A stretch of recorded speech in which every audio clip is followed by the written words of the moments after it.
Leave your camera on and use the button. I got the I got the I got the I got the World Cup 2026.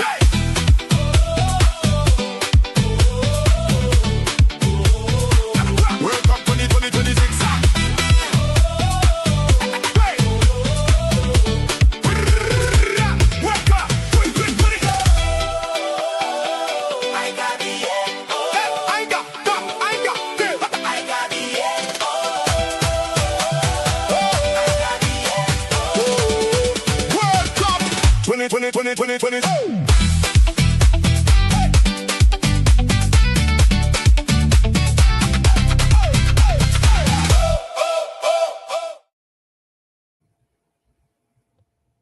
Hi and welcome to King's Football Show. I'm here with my co-host Mark, and this is the World Cup stream for Colombia versus Ghana.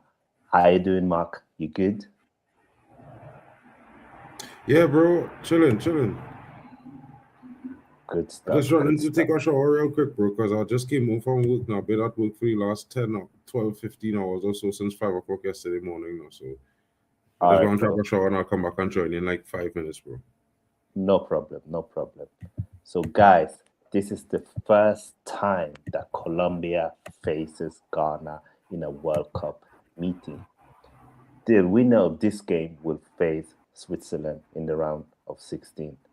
And as we saw before, Switzerland defeated Algeria yesterday 2-0. And if you didn't know, both nations are actually chasing their second ever World Cup knockout victory. And it's going to be a good tie, I think. I think Colombia, they've been good this World Cup. And I think Ghana, they've grown into the World Cup. Colombia, they finished first in their group, by the way, with 7 points. They started with a victory against Uzbekistan, which they beat 3-1. Then they beat Congo 1-0. And then they had a draw, 0-0 draw to Portugal. And they almost won that game. And yeah, they've been unbeaten in their last 6 World Cup matches, Colombia. So I think they're one of these teams that when you face them, it's very hard to play against them because they have a lot of energy.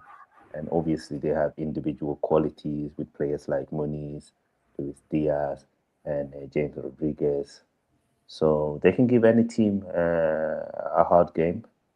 And it's going to be an interesting tie. And Ghana, they were one of them teams that advanced as one of the best teams that finished as number 3. They started with a 1-0 victory against Panama.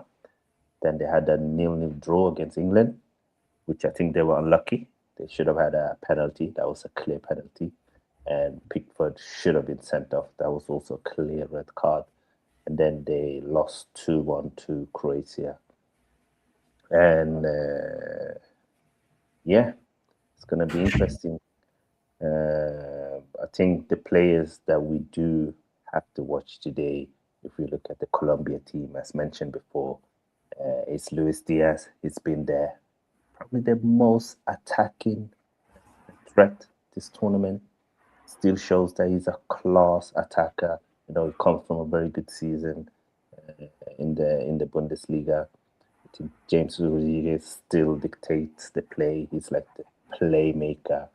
Then obviously you have Daniel Muniz, who shows that he's one of the best wingbacks in the world, and he can create problem to anyone. I think he's already scored 2 goals in this World Cup.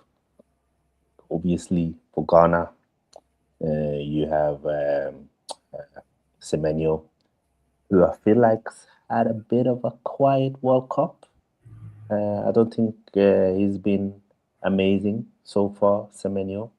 I think he's going to need to step up today for Ghana. It's going to show more content, more intent. I think IU as well hasn't had the best World Cup, obviously. I think the likes of Soleimani Abdul Fattawa. They've had a stronger World Cup.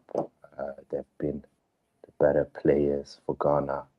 And overall, it's a really exciting game today.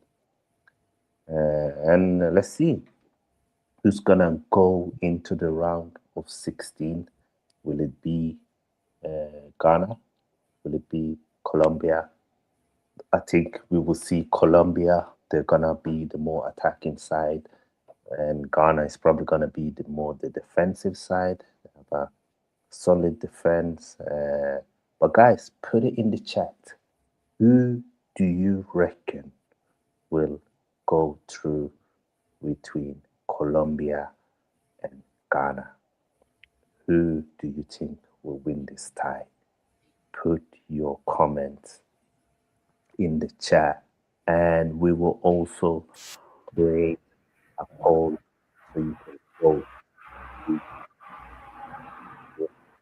between these two sides. Wow, what a game we saw earlier. Cape Verde, they are probably the story of this tournament. They've been amazing. They've done so well. They almost knocked out the favorites in Argentina. Almost knocked them out. They've been amazing. It's been a pleasure watching Cape Verde. They faced Spain, and they probably been Spain's toughest opposition. That game ended 0-0, and they took Argentina to extra time, and unfortunately, they lost 3-2.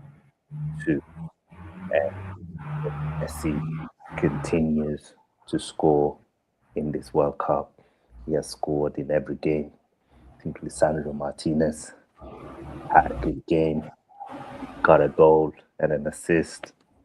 But overall, I'm not fully convinced by Argentina, I'm not 100% convinced that they gonna go far. Like, we need to see more from Argentina, I reckon. We need to see more from them. But so far, it's been an entertaining World Cup. I think we've seen a lot from a lot of the teams that participate. They've been good. I've been pleasantly surprised by the likes of Cape Verde, and I think Spain. They've been very good as well, and they're doing well. And yeah, it's exciting to see we're getting further and further into this World Cup. Who's gonna win? Who's gonna get knocked out? Well, time will tell, won't it? Yeah, and put in the comments as well. Who do you think is gonna win this World Cup? Who's your favorite? Which team do you want to win? Do you support any special team? Is your national team still in the competition? Did your national team qualify? We want to know. We want to know. It's a huge game today for both nations. This is probably the best opportunity that they have to go to the round of 16. And the World Cup has been a big success on the field. We've seen some wonderful goals. We've seen some wonderful ties. And hopefully this one is going to be amazing as well. I really think that we're going to see a good game. I do think so. And yeah, let's see what they can do. Let's see. Obviously, I think it's fair to say that Colombia, they are the favorites. But Ghana have shown against England that they can give any team problems. And so I wouldn't underestimate them at all. I think they're good. They're good, and so far, I think we have two African teams that have qualified to the round of 16 in Egypt and in Morocco. Can Ghana become the third team?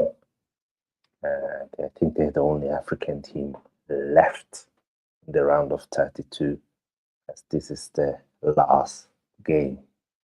Or will it be a South American team? And as we know, Canada, they're going to play Morocco today.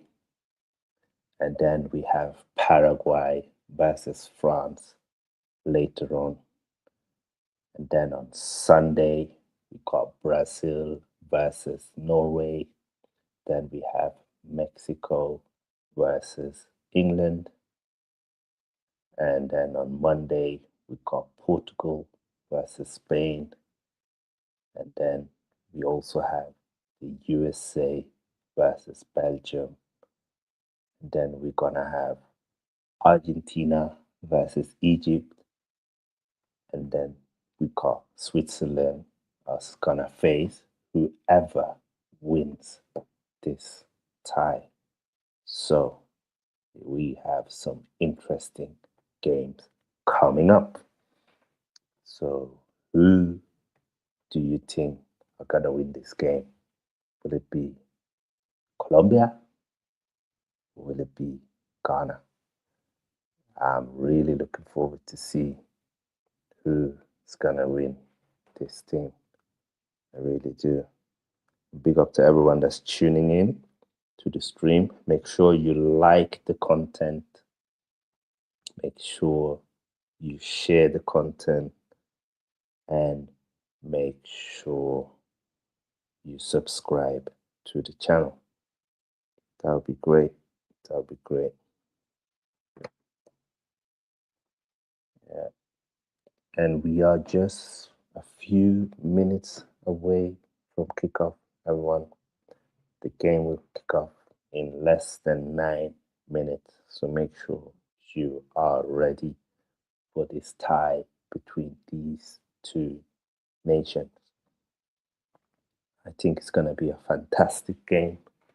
We've seen some very, very high scoring and exciting games this World Cup. I think going into this World Cup, a lot of people, they were wary about the quality of some of these teams. But I think Cape Verde have shown that they belong in this stage. You know, you can't say it's luck when you draw to Spain, who's one of the best teams in the world, and when you take the former champions in Argentina to extra time and you lose 3-2. And I think one of Argentina's goals, personally, I think it could have been called that for offside. But anyway, the players are walking out now. Andrew Ayew is the captain of Ghana, and James Rodriguez is Colombia's captain, and they are walking out to the pitch, ready to kick off. And it's gonna be interesting to see who will win. Will this game also go to extra time, or will it end in the ordinary time? I wouldn't be surprised if it goes to extra time, just because of how many games we've seen this World Cup that actually go to extra time. And I'm really looking forward to see both teams, both Ghana and Colombia. And you see there's so many Colombian fans at the stadium. Obviously, unfortunately, a lot of the African teams, their fans, they didn't get visas to come and support their nations, which has been one of the big negative talking points of this World Cup. But there's a lot of yellow shirts, a lot of Colombian fans. You would think that this game is actually played in Colombia. The amount of yellow shirts that you can see. And guys, make sure a lot of you are here live. Make sure you like the content. Make sure you like it. This is gonna be a good one. Gonna be a good game for sure. Let's see. And big up Kingsley. Says big up everyone. Great to see you here. And they're singing the national anthems now. Colombia singing theirs, getting ready for kickoff. And I'm gonna read the starting 11 for both teams. Let's go through them before the game kicks off.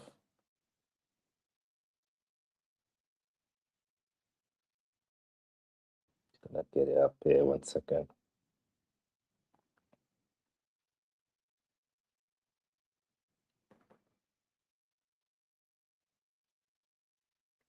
The lineups.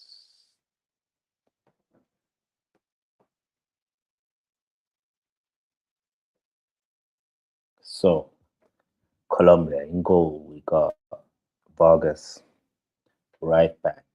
Colombia lines up with a 4-3-3. So we got Munoz, right back. We got Davison Sanchez, Lucimi, and Mujica. Sorry, I'm butchering the name. And in midfield, we got number 11, Arias. We got Jefferson Lerma, and number 14, Puerta. And on right, probably gonna play more as a number 10. We got James Rodriguez. We got Cordova as number 9, Luis Diaz, number 7, left wing. So, no Luis Suarez. This had a bit of a stinker this World Cup. For Ghana, we got Siggy in goal. We got Sinaya playing right back, Lucasen, Opoku, and Mensah. In midfield, we got Thomas Partey playing defensive midfielder. It looks like Ghana is playing a 4-5-1. We got Inaki Williams, Yerenki, Sibo, Semenyo, and Ayu. Yeah, interesting. So no Suleimane is on the bench. Fatua is also on the bench. And they probably gonna feel a bit hard done, but that's the team that the manager picked. Let's see if they can get the job done. And guys, we're about to kick off at any time now. We are close to kick off, guys.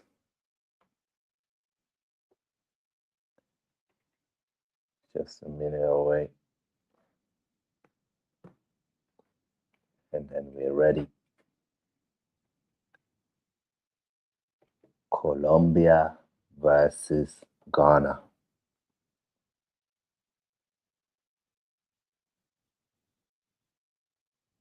Who's gonna win? Let's see.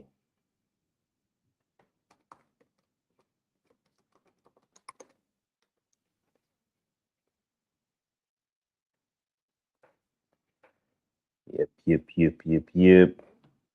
This is the last game of the round of 32. Then tomorrow the round of 16 will start. And we are just seconds away from kickoff. Got around 2.5 minutes. The referee is holding the ball, walking into the circle. And yeah, Let's see.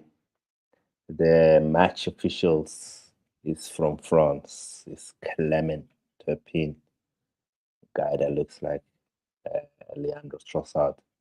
And we are now 1 minute away from kickoff.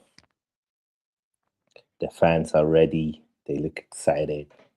Yes, I've said before, you would think that this game is being played in Colombia with so many yellow shirts. But yeah, as I said before, in goal we got Vargas, right back. Oh, so we got Daniel Muniz, Davison Sanchez, Lucima, Mojica. In midfield we got Lerma, Arias, Puerta. Then we have Luis Diaz, Cordoba, and James Rodriguez playing for Colombia. And I will read you Ghana starting 11 again. We got Sigi in goal. And we got Gideon Mensah. We got Opoku. We got Lucasen and Senaya. And in midfield, we got Thomas Partey playing DM. We got Sibu, Yerenki, Semenyo, Ayew, and Inaki Williams. I think it's his first start this World Cup, Inaki Williams. I think he's had injury issues, but he seems to be fit now, ready to represent the Ghana. You can see camera, I don't know, something is wrong with it, and the background doesn't show. So just gonna put it off. I'll restart the laptop as soon as Mark is ready to join the stream. But yeah, we're here. The teams are ready.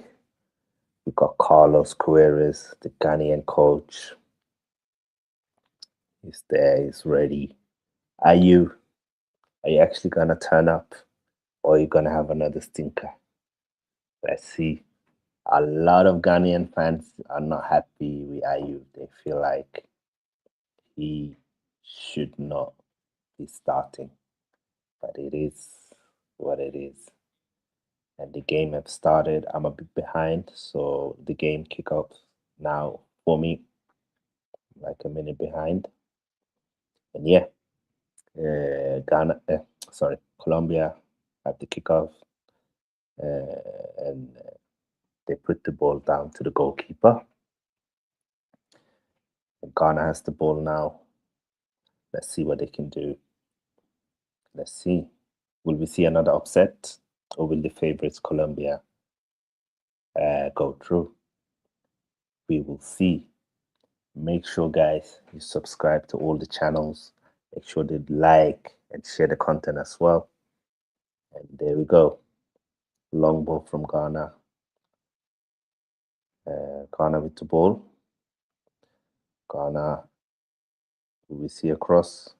I'll put the goal on the wing. Cross from the wing. In. Ooh. Good start from the Ghanaians. They keep ball a shot. Ooh. Strong shot there from Thomas Partey, but it's just go a bit wide. So the Ghana started strong. Let's see if Colombia is gonna counter.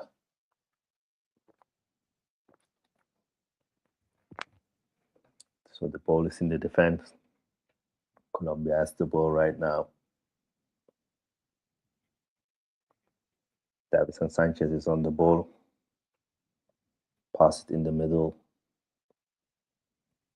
Colombia taking their time, a bit slow. Long ball out to Muniz. It's being chased down by Semenyo. Ball into the middle. And yeah, so far Colombia, they've been quite aggressive. Let's see if we'll see that today. Luis Diaz, who gets the throw in, and the throw in goes to Ghana. Yeah, and that's the correct decision as well. Ghana with the throw in. Let's see. Colombia wins the ball back in a bit of a dangerous area on the wing. The ball goes around. Let's see. Colombia has the ball. Colombia taking their time with the ball, keeping possession, trying to get some momentum and some feeling into the game. And in possession, they shape up almost like a back three. Munoz is almost a right winger. Then him and James Rodriguez, they like to shift positions. So it's very hard to take them up. Yep. Colombia with the ball.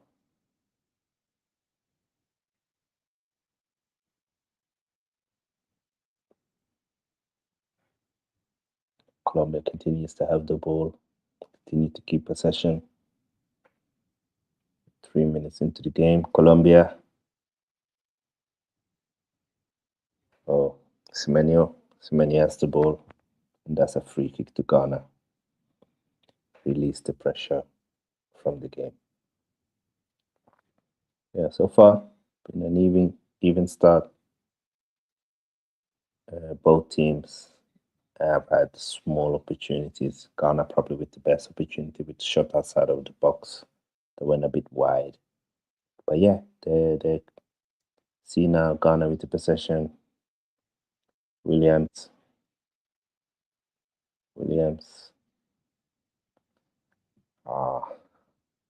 That's a bit sloppy. And got kick up to the goalkeeper. Gives it to Davison Sanchez. Sanchez with the ball. Sanchez.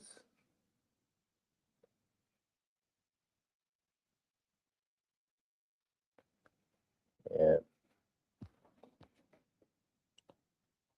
Colombia keeping the ball now. Let's see. Long ball out to Luis Diaz. Yeah, good touch. But the right back from Ghana reads his, and it's a throw in to Colombia. Colombia trying to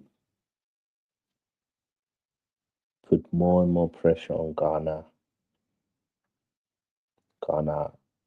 And they put the ball out to the wing. So you can definitely see that Colombia trying to switch play as much as they can, either to Moniz on the right or Diaz on the left. But so far, Ghana's shape has been good, and they haven't been able to do anything dangerous. 5 minutes into the game. But let's see.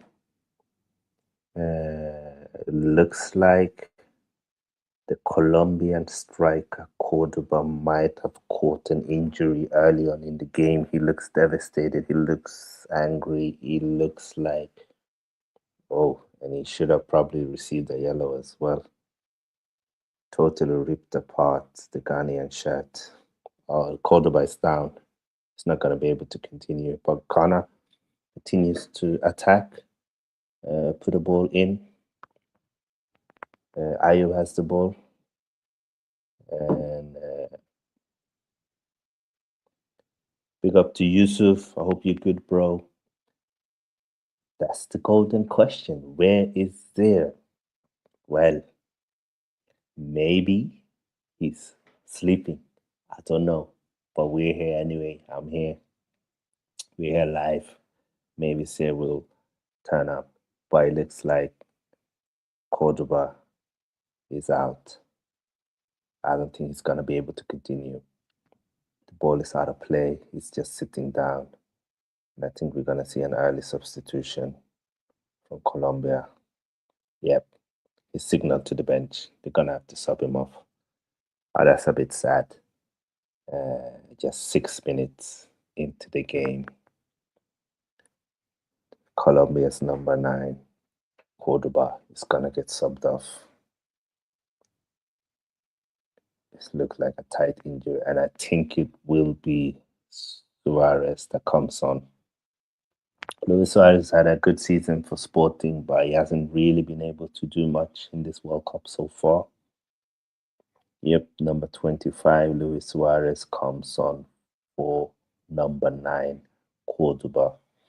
And that's a big miss for Colombia. Suarez is a different profile to Cordoba. Cordoba is physically stronger, more of a focal point and the link-up man. Yes, guys, make sure you put in your prediction into the chat. Who do you think will win? Abdullahi Ibrahim, big up to you, brother. He said Colombia 1-0 versus Ghana. Yeah, I wouldn't be surprised if we see a 1-0 Colombia. But let's see. So far, we have not seen a lot. But Diaz is on the... Ooh! A good block from the right back there. It was dangerous. And now he's down and out. And the referee blows the whistle. The Colombian players are furious, but clearly the Ghanaian player is injured. Oh, Sanaya. I think he injured his knee when he was trying to block Luis Diaz's attempt. And that looks like we might have another early injury in this game. Let's see if he can continue. Sanaya has been very good, very solid for Ghana. He's holding his hamstring. He's down. And guys, only 10 minutes into this game, and we might have another injury, another player who's going to have to get subbed off. It's not looking good. They are signaling to the bench that they have to change him. So, yeah. Yo, big up, Mark. Oh, yeah. Yeah, bro. What's good? Yeah, man. We got another injury. Already 2 injuries. Yeah, I have it on the screen here. I was watching the last 3 or 4 minutes there, just getting myself oriented into how the game was going before I jumped in. Yeah. Because of the injuries, the game hasn't had really any momentum yet. But what's your prediction for this game? Who do you think is gonna go Colombia 3-1. 3-1. Okay. Mark says 3-1. Bro, there's a team that has beat Argentina in the Copa almost every time. You know what I mean? Like the 2 times they didn't beat Argentina in the Copa was times Argentina went to the final. You know, so it's a very, very strong team. And regardless, they do have major stars that you would normally say, well, I know this guy. Yeah, this Colombian team is really strong, bro. Colombia, they are strong. I think they'll win, but I think it will be tighter. I think it will be 2-1. I think Ghana, they have a solid defensive structure. They don't concede a lot, but I do think that Colombia will be too much for them. I think Ghana are missing Kudos. Heavily. Yeah. He's been their talisman of sorts. Yeah, definitely. He's definitely performed much more for them than Semenyo has. Semenyo is... He actually on the pitch? Who? I can't tell. I haven't really seen Semenyo. much of he's this whole World Cup. He's just like a regular player, you know what I mean? Like I see more the number 13 from Cape Verde than I see Semenyo affecting the game. I can't lie. One went for 80 million pounds, and the next one he's probably gonna go for the same soon. You know what I mean? Yep. That's true. And big up to everyone that's here. Make sure you like the content. Make sure you subscribe to the channels, and make sure you share it as well. We are live on King's Football Show. We are live on Hano. We are live on Mark N's channel, Sears channel, and a few more as well. So make sure, guys, that you hit the like button. And yep, number 26, the Ghanaian right back, Sanaya goes off. And yeah, I'm just gonna quickly go out and try and see if I can restart and get the camera. Yeah, go ahead, bro. I heard you saying that in the chat earlier.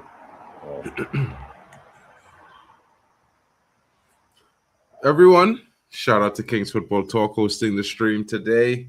You know what I mean? I know you guys expect to have each and every time, you know, say your boy Marken, you know what I mean? Waffle the Dawn, Hanno Talks, Yassa in the building.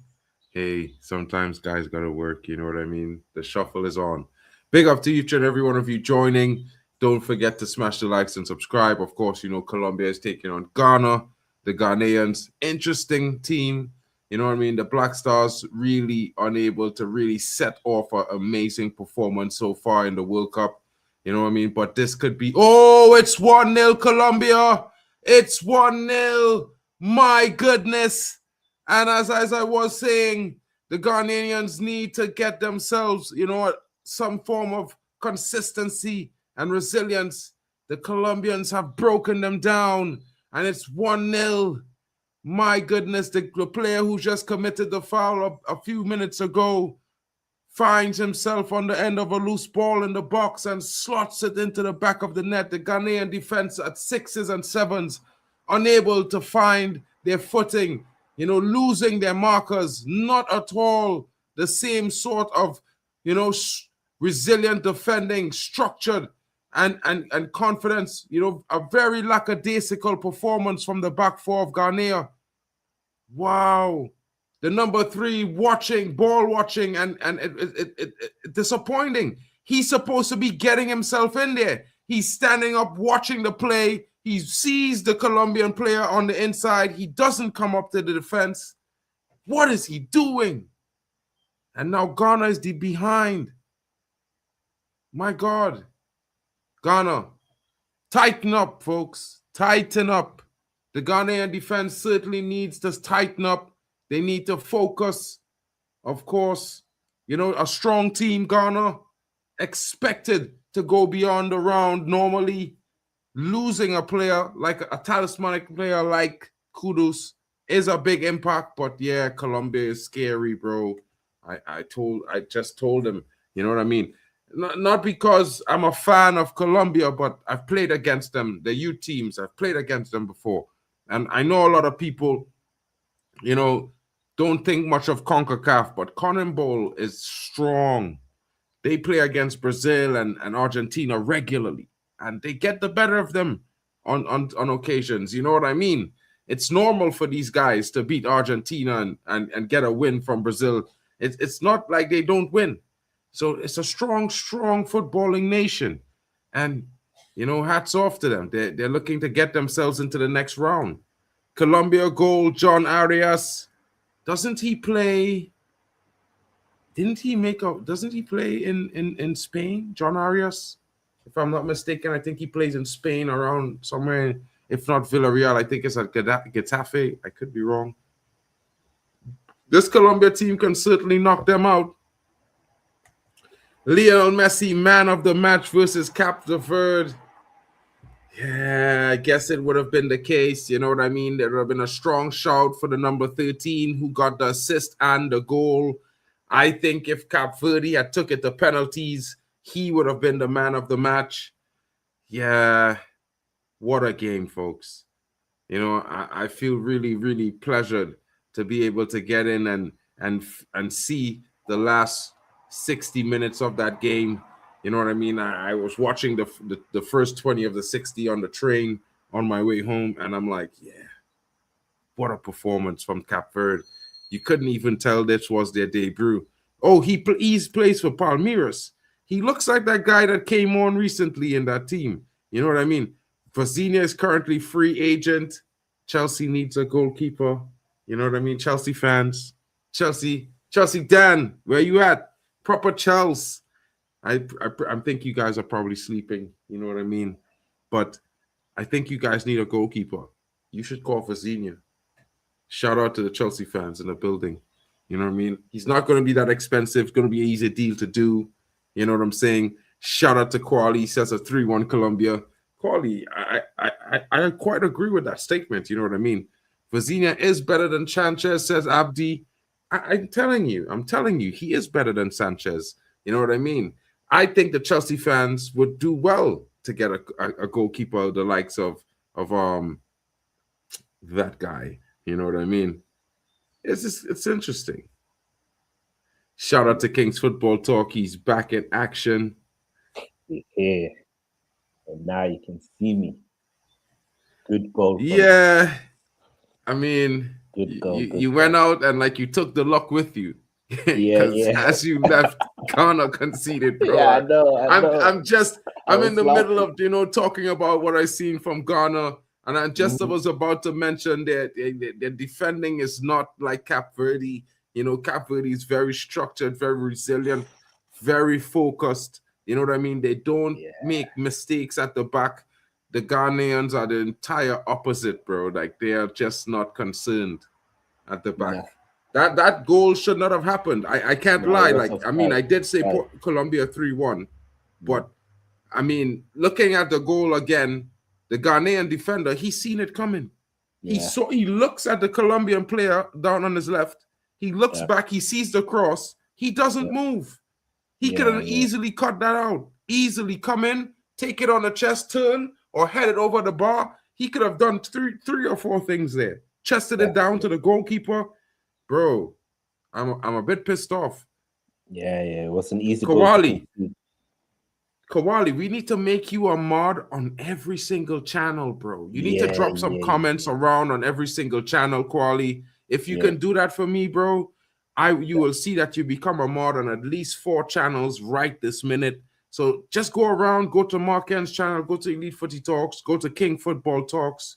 You know what I mean? Go to Waffle Don's channel, go to Hannah's channel, drop yourself a comment there. Let's mod you up, bro. You've been doing a fantastic job for Zaire. You know what I mean? It would be nice to make you a mod on the network. So wherever you're looking at, you can make some adjustments. So you've been doing an amazing job. Shout out to Zaire, bro. Big up to you guys in the chat. Shout out to everyone coming in. Don't forget to smash the likes, of course. Every single channel here of the network has been doing their bits. Of course, you've seen everyone. You've seen Kyle from the Football Overseas. You've seen Zaire, who's mission in action, but he's got to get some sleep sometime, right? The guy's been working hard. Of course, you've seen Drex at D-Hub Sports TV. And, of course, my boy, you know what I mean, King's Football Talk, he's right here right now. The guy's working, but he's also watching the football game. That's it. I got a small break now. So I was like, let me tune into the office, let me watch the game, and let me do some content, guys. We're here. It's the World Cup. It's every 4 years. We gotta maximize it, and it's been a fantastic tournament. We've seen some fantastic performance, some fantastic goals, some good ties, and what I'm glad is that we have not seen a lot of games that are uneven. A lot of the games have been even. Today's game was even. Even yesterday's clashes was even. Egypt and Australia was even. Portugal's game wasn't easy. Like, that's the World Cup. That's how it's supposed to be. I'm liking the fact that a lot of games are going to extra time, penalties. Yeah. I mean, I can't tell you my sleep agrees with you on that one, but I know. But the games has been good, and if it's a good game, I think no one's complaining. You know what I mean? If it's a dead game, well, I can't lie. I'd probably be the first one to be complaining that, why are we seeing overtime in this game? It's dead. That's it. But I agree. Algeria, there you could tell that maybe they were a bit too early for this stage. They weren't amazing, but it was at least good to see a last World Cup for Mahrez, who's been a fantastic player for Algeria. And overall, I mean, it's one of those things, Like I can't lie. Mahrez, he's a strong player. I think it's going to be interesting to see how Algeria moves on. The generational change is happening all around. A lot of different teams are showing different things and have to do different things because they have, different different players retiring, some core players, key players in different locations. Shout out to people in the building, you know what I mean? Yep. This happens every month, guys. You know, membership gifting. If you smash in the likes, you will receive a free membership, and of course, have access to the member content.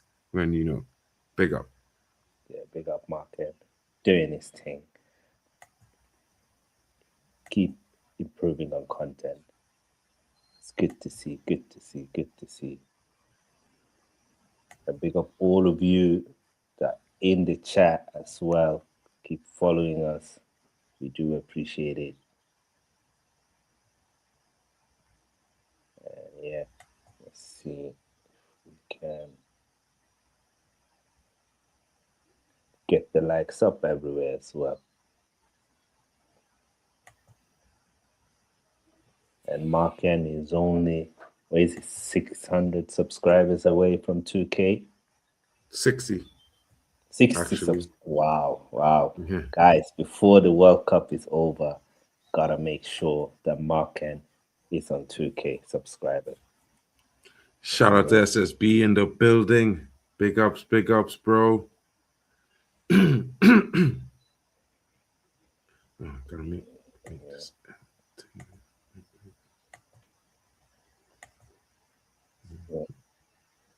And we got a hydration break. Jordan Ayew seems very angry.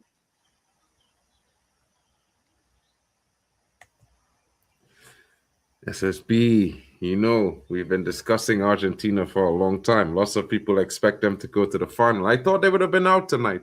You know what I mean? I felt like if the officiating was a little bit more, how should I put it, football fair, we might have seen a free kick in the last minute of extra time before they went to extra time. In the minutes after the 90 minutes before they blew the game, because he was fouled.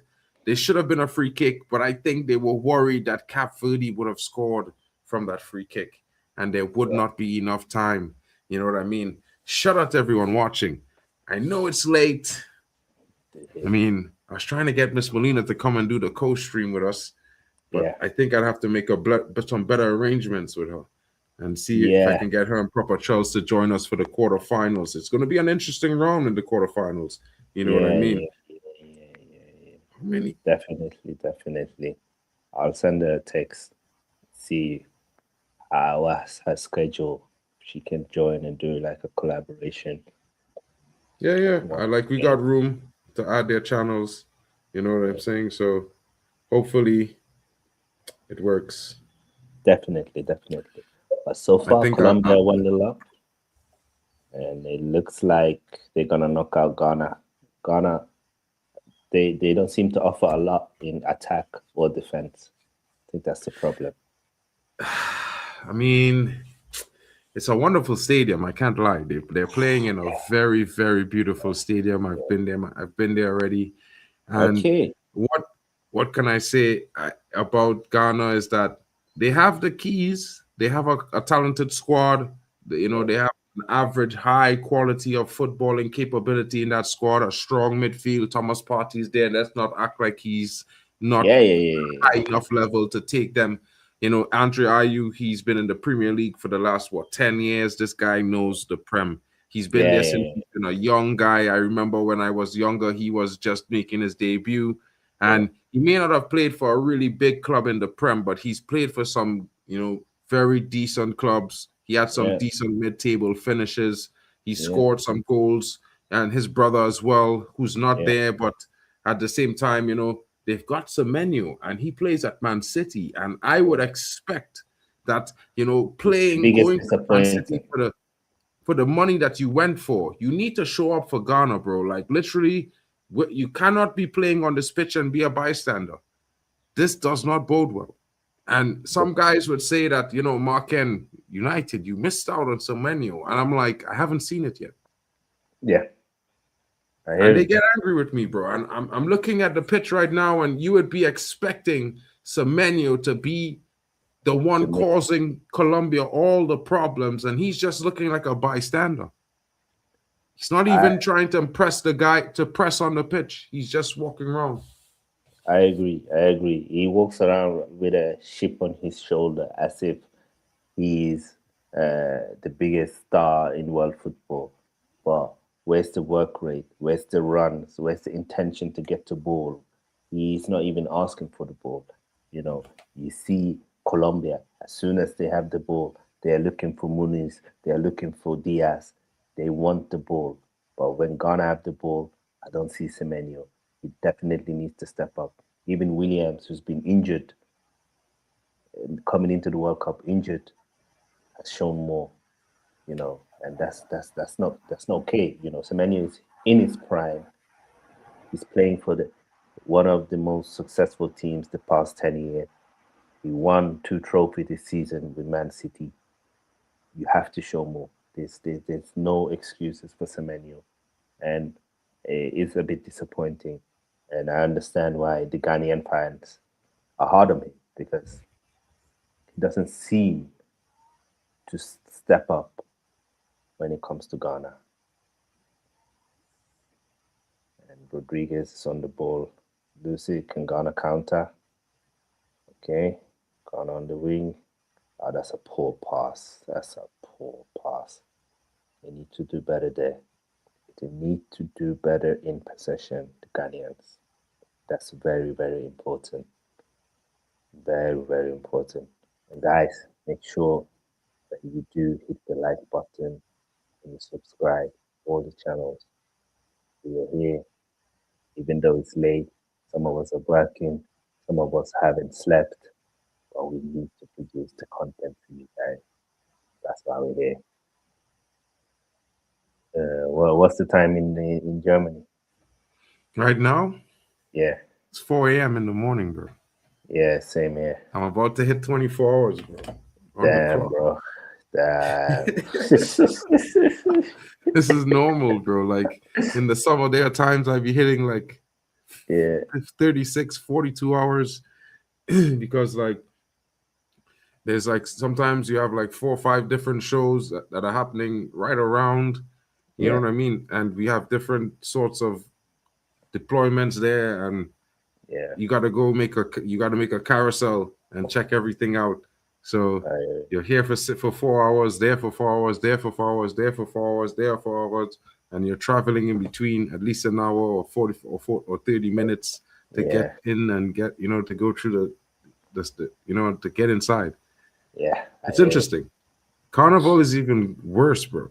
For Yeah. Carnival, it's like 6 weeks of madness. It's like Are if you you sleep are you when you going this can. are you going this year to training for the corner? Yeah, I did. I just was a bit late last year due to some arrangements with work, Yeah. but I'm trying to see if I can make a plan to go next carnival because I haven't been for a year and a half now for a Okay. Okay. carnival. So I Yeah. think it would be bad to miss 2 in a row. Yeah. That's not my style. So I'm gonna be trying to make arrangements to go. I'm probably gonna also work while I'm there in between. Yeah. But that's a marathon, bro. It's like team no sleep. You know what I mean? We will see some content when you're there then. Some Of carnival course, content. bro.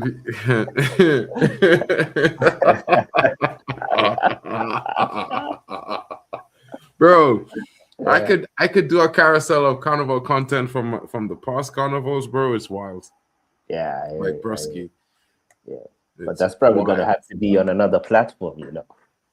Yeah, you can't. I Yeah. can't mix that with the football, bro. Like I'm Yeah. gonna have to just drop a channel and call it Vibes with Marken or Yeah. something like that, Yeah. and Yeah. do some lives while I'm there.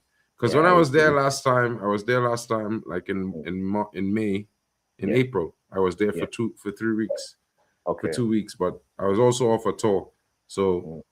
it was interesting, but it was cool. Yeah. But I do know that you do have some good festivals in Germany during the summer. Is there any good one Yeah, this yeah. summer? We had Rock and Park two Mm. weeks ago. Yeah. Today is it's the beginning of Summer Jam. Oh That's in yeah. Cologne. I'll be there Yeah. tomorrow, so Uh, it's gonna be a difficult one for me with streams tomorrow. But I'll yeah. be back on Sunday. Don't worry, we'll try and cover for you. You know what I mean? There's 6 Yeah. p.m. festival coming in 2 weeks No. in Frankfurt. There was Oh, Helena Fisher hey, tour.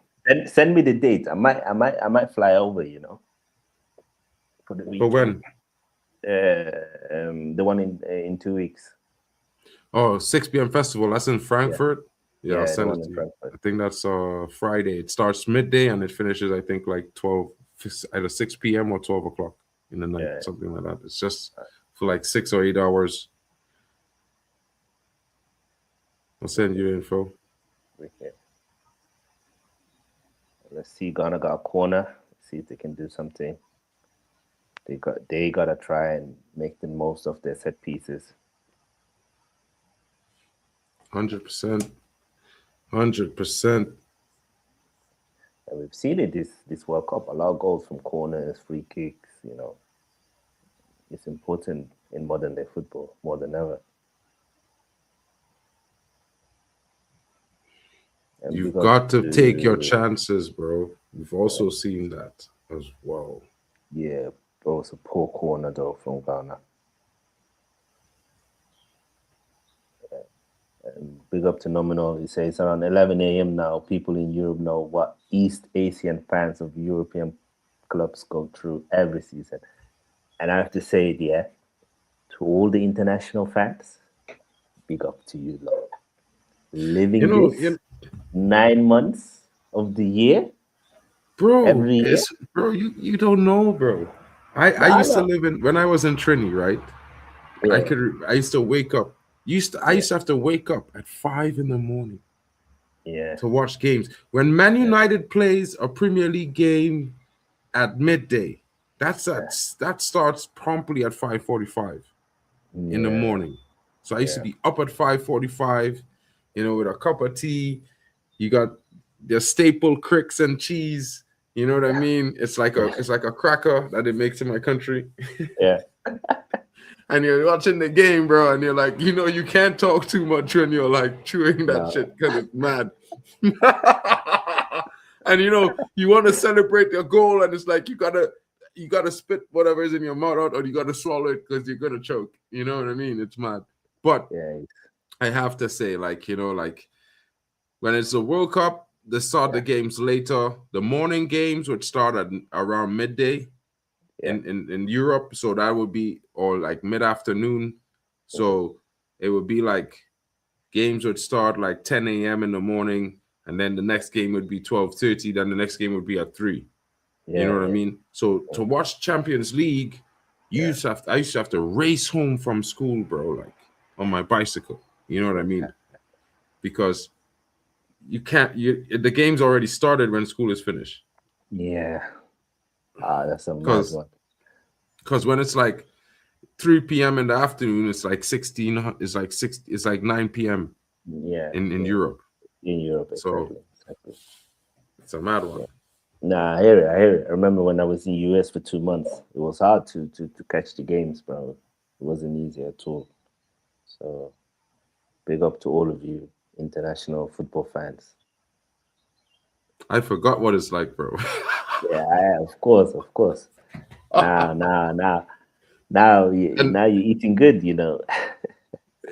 I mean, I'm eating great, bro. Like I be at the games, bro. Listen, you can't. Man, they don't understand. Like I don't know, like I think like when you get to your first game, at the home stadium, bro, like it's mad one, right?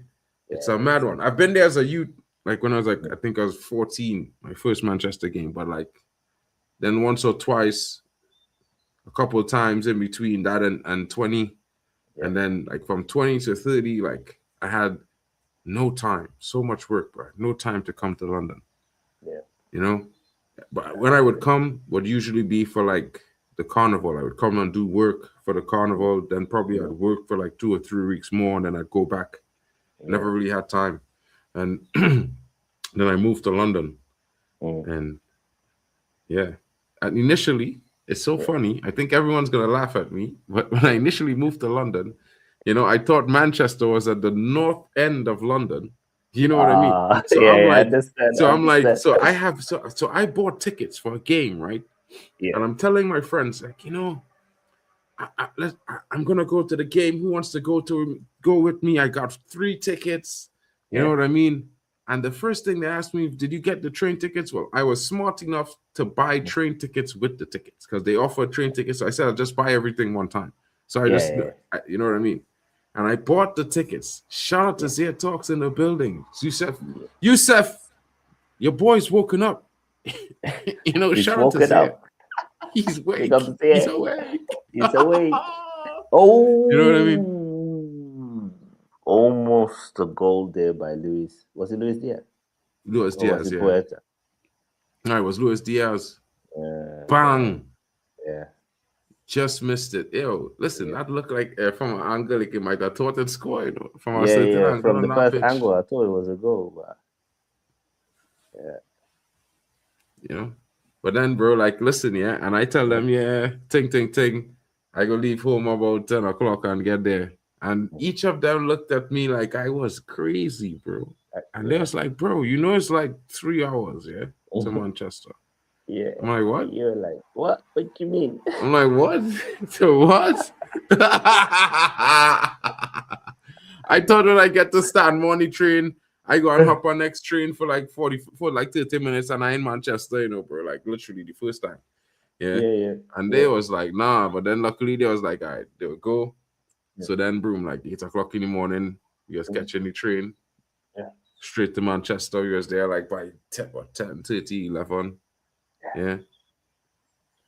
Boy, it was mad. And ever since then, bro, I've been going to games every other chance I get, but this last year and a half, I couldn't go because of work. So much work, bro, that I can't get to go. But this season, I will be going to some games. I'm going to book the Champions League package of home games. So I'll be there for that. And I'll buy some few games, some ticket drops, waiting for ticket drops. I was trying to buy tickets the last time, but I wasn't getting. It wasn't working. I don't understand why. And that kind of pissed me off. Normally, I buy tickets easy. It's just click all the tickets, click purchase, click bam, Apple Pay, boom. My Apple Pay was saying it's going through, and I would get an email saying that it didn't go through, and I was like, what? That's mad. That's annoying. Because I remember when my uncle, he lives in Senegal. I was like, I'm going to London. He said, my son is there, your cousin. Make sure you meet him, So when I arrive, I call him. I said, when do we meet up? He's like, I live in Newcastle, bro. I was like, then I called his dad. I was like, he lives in Newcastle. He's like, isn't it like just outside London? I was like, nah. Bro. North, For them, when you move to UK, you move to London. For them, UK is London. It's just like one thing. They don't understand. Like, you got Newcastle over there, you got Liverpool over there, you got London, Birmingham. They Bournemouth. They don't understand that. For them, like UK is just London. Yeah, bro. But you see, bro, I'll say this, even though when you look at it on the map, it don't look so far apart now. No, it's only when you zoom in to the map. Because UK looks like a tiny country on the map. It doesn't look like a big country. It's not like when you know when you look at the map and you see like France. You can see France is a big country, Germany, Spain. You can see they look big, but UK looks like a tiny island, Bro, UK looks like a tiny island. We're gonna say for Trinidad, bro, we are a speck of dust, bro. Bro, have you seen Gambia though? Bro, listen, Gambia is bigger than Trinidad, bro. I can't lie. Is it? Yeah, bro. Damn, Killer, listen to me. You need to go down and look at Venezuela and just look off of Venezuela coast. Yeah. Just look at the coast and you'll see some little dots there, right? You'll see it had two dots closer together. I think that's Trinidad and Tobago. Just check it on the map, you understand. It's like it's tiny, bro. Our population is 1.2 million and we have 2 islands, bro. You know? Yeah, I see now. Tobago is even smaller. Damn. But you see, here's the interesting thing about Trinidad and Tobago. Tobago was formed, most of Tobago is formed by coral reef. Oh. That's what make up the island. So it's have a weird dynamic on the island there. It's real interesting. We have 2 of the largest brain corals in the world on the north and on the south of Trinidad and Tobago. So the largest brain coral in the world is in the south, and the second largest is in between Trinidad and Tobago. And so one is in between us and Venezuela, the other is in between Trinidad and Tobago. Yeah, I gotta go there one day, bro. It looks beautiful. It's nice, bro. It's nice.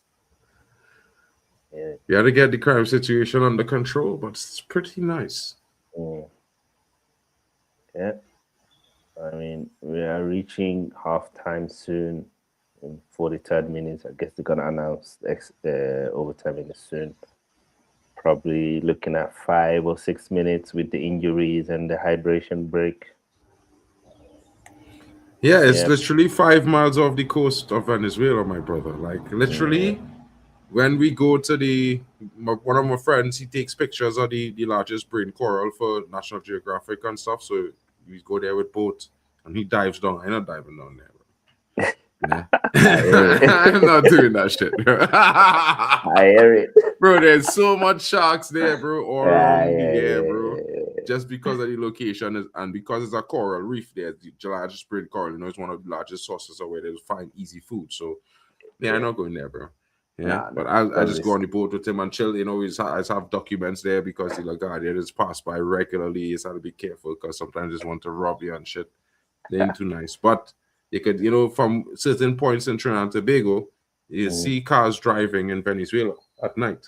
Because when the sky is clear, you just see it literally from Toco. It's the most you just see it real clear from the side of the most tip of Trinidad. It's like super close.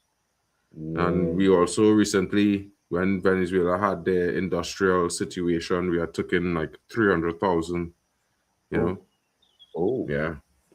So our labor forces has really increased since we took them in. I mean, some of them went back. I think like 30% of them went back, but some of them stayed, and it's pretty much cool. That's nice. Well,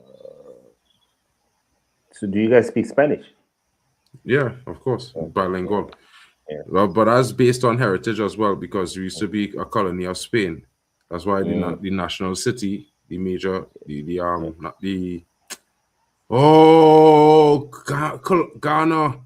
off the line. Colombia looking to score a second header, bro. What a save. What a save by Gigi. Damn. The capital city of Trinidad and Tobago is called Port of Spain. Port of Spain, yeah. So. But then shortly after, the Spanish, English took us over. In between the English, we had the French. The French mainly had an influence on Tobago because the English came back and pushed them out, but the last stand was in Tobago. So, and then was straight English until we was like the second island to gain independence and have our government to become a republic after Haiti. Yeah. Well, the first to have a republic, but the second to gain independence after Haiti, then was Jamaica. And we had our republic and our governance and thing. Yeah, it's interesting. We have a lot of things, natural resources that go for our country as well. So it's like interesting. Different. Yeah. Right. We've got 4 more minutes in the first half. It looks like we got another injury. This game.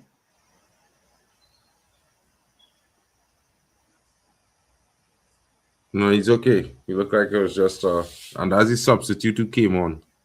Yeah. The Colombians are singing and dancing. The Ghanaians are suddenly hopeful, a little bit, stressed out. Hey, is that triplets they are watching or just twins? I swear it's twins. Yeah. A bunch of Ghanaian youths that they have. I saw them now. They were struggling to get visas and their fans over, unfortunately. So most of the fans that there are the fans who lives there. Yeah, that's sad, bro. Like these are the things that most important about the World Cup. The World Cup is supposed to be passport friendly. It's supposed 100%. To open these host nations supposed to open their doors You know, normally this is the key, and you know, you would expect this to happen. I just think maybe at the next World Cup, the USA are going to find it very hard.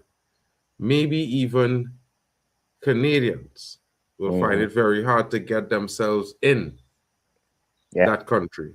You know, I think there's going to be some retaliation. I can't lie, because you can't do that. And I think it was really, really disrespectful of the tournament in general to bar a lot of teams, players from visas and their families. And it's not how you're supposed to do things. No, not. You know what I mean? There's that takes away the whole idea of fair play. Yeah. Tournament, and the whole friendly being hosts. It's a World Cup, we say. That means that the world are invited for the tournament. That's the whole point. So it's like it's a disgrace, and I hope that all the national FAs are going to try their hardest to get Infantino out. If they have any ounce of self-respect, they won't accept this kind of nonsense, because this has never happened. As bad as Sepp Blatter was, this never happened under him. It will never happen under him, bro. Like he would I never can tell accept you, because this nonsense. Sepp Blatter's right-hand man was Trinidad and Tobago's own Jack Warner. He was the vice president of FIFA.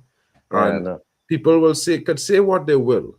They made sure that the players and all the nations involved for every tournament was respected.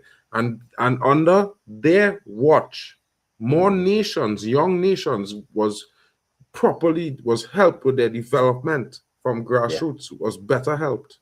You know, and I think as much as some people may not like Sepp Blatter, because they might have said he accepted, you know, certain bribes and whatever. But if you look at what happened during his tenure, a lot of small nations who were helped by him are now strong footballing nations that were developed under his watch. And you would if you were to ask a lot of the smaller federations, you know, they received more consistent assistance and better aid with Sepp Blatter's regime than they did under Infantino. Infantino supports more, you know, bigger teams. Can't lie. Shout out to Zia coming in. Big up, Zia. Let us add you to the stream. Damn, big ups, man. You good? Big ups, man. We got Mark and two enemies, bro. That's what we have on the stream. Mark and two enemies. And you know why I'm saying two enemies, King? You know why? Why? Two enemies. Yeah, because you know too many teams that are what. You know what I'm saying? Two enemies, bro. Yeah, that brother didn't show up. I had to bring it up, man. I had to bring it up a little bit. Yeah, man. because bro, you know this brother was so sad. Yeah, he make sure and stay away from the stream, all so that I could have a proper, unbiased opinion of the game. I'll be honest with you. I don't advise you to watch the stream that happened that day, because the shamelessness I was on. I was some rumors in the group chat. Bro, I was waiting for you to turn into Mr. Shameless, bro.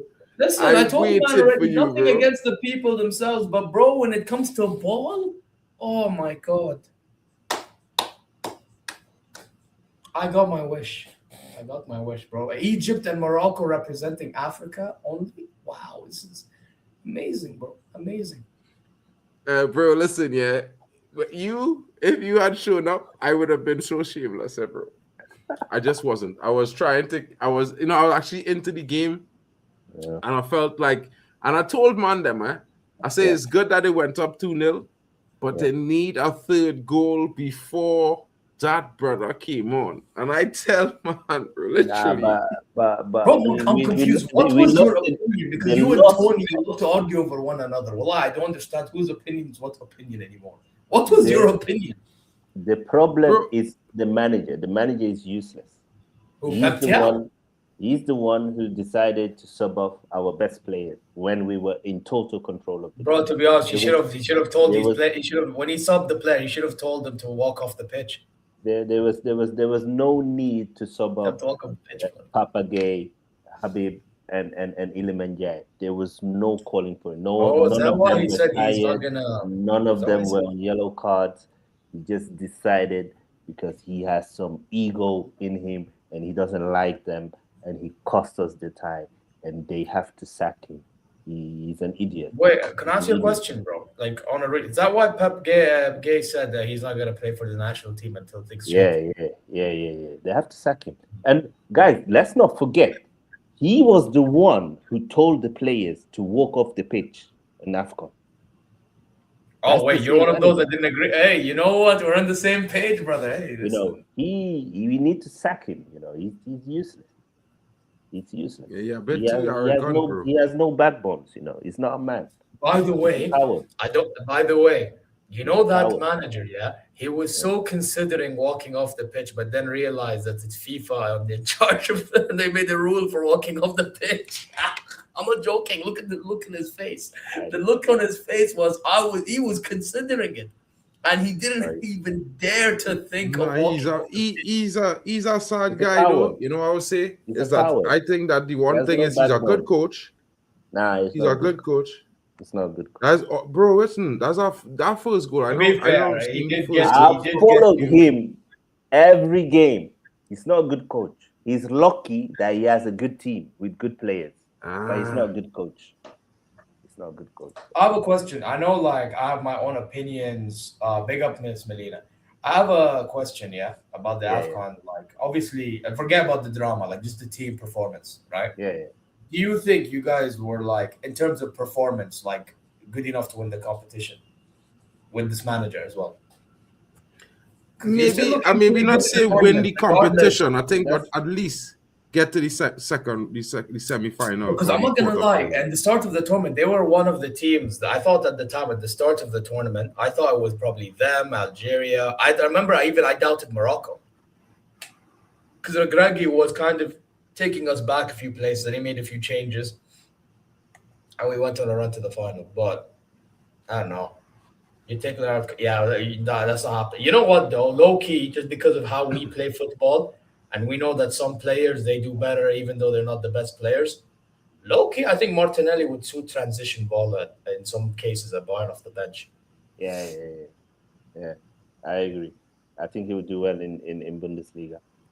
Like, I think Martinelli, because of how Arteta coaches, everyone thinks he's a scrub. But I think there's something in Martinelli, low key. It's a hot take, but Martinelli is an inside forward. He's not a wide winger. So if you play him wide, then he'll struggle. But if you let him do the run-ins and do the like you bring him on transitions second and half, you use his play him in some pace, games in the league, and you give him use his transition. pace, be near to the center forward, then you see more from him. That's why for example, when we had Jesus used to like to shift out on the wing, and he would let Martinelli run through the middle.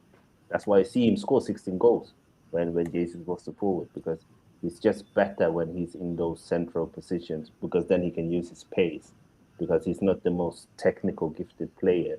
So when you put him wide, he'll struggle to take on his fullback. So he's being misused basically. So I think he do decent there.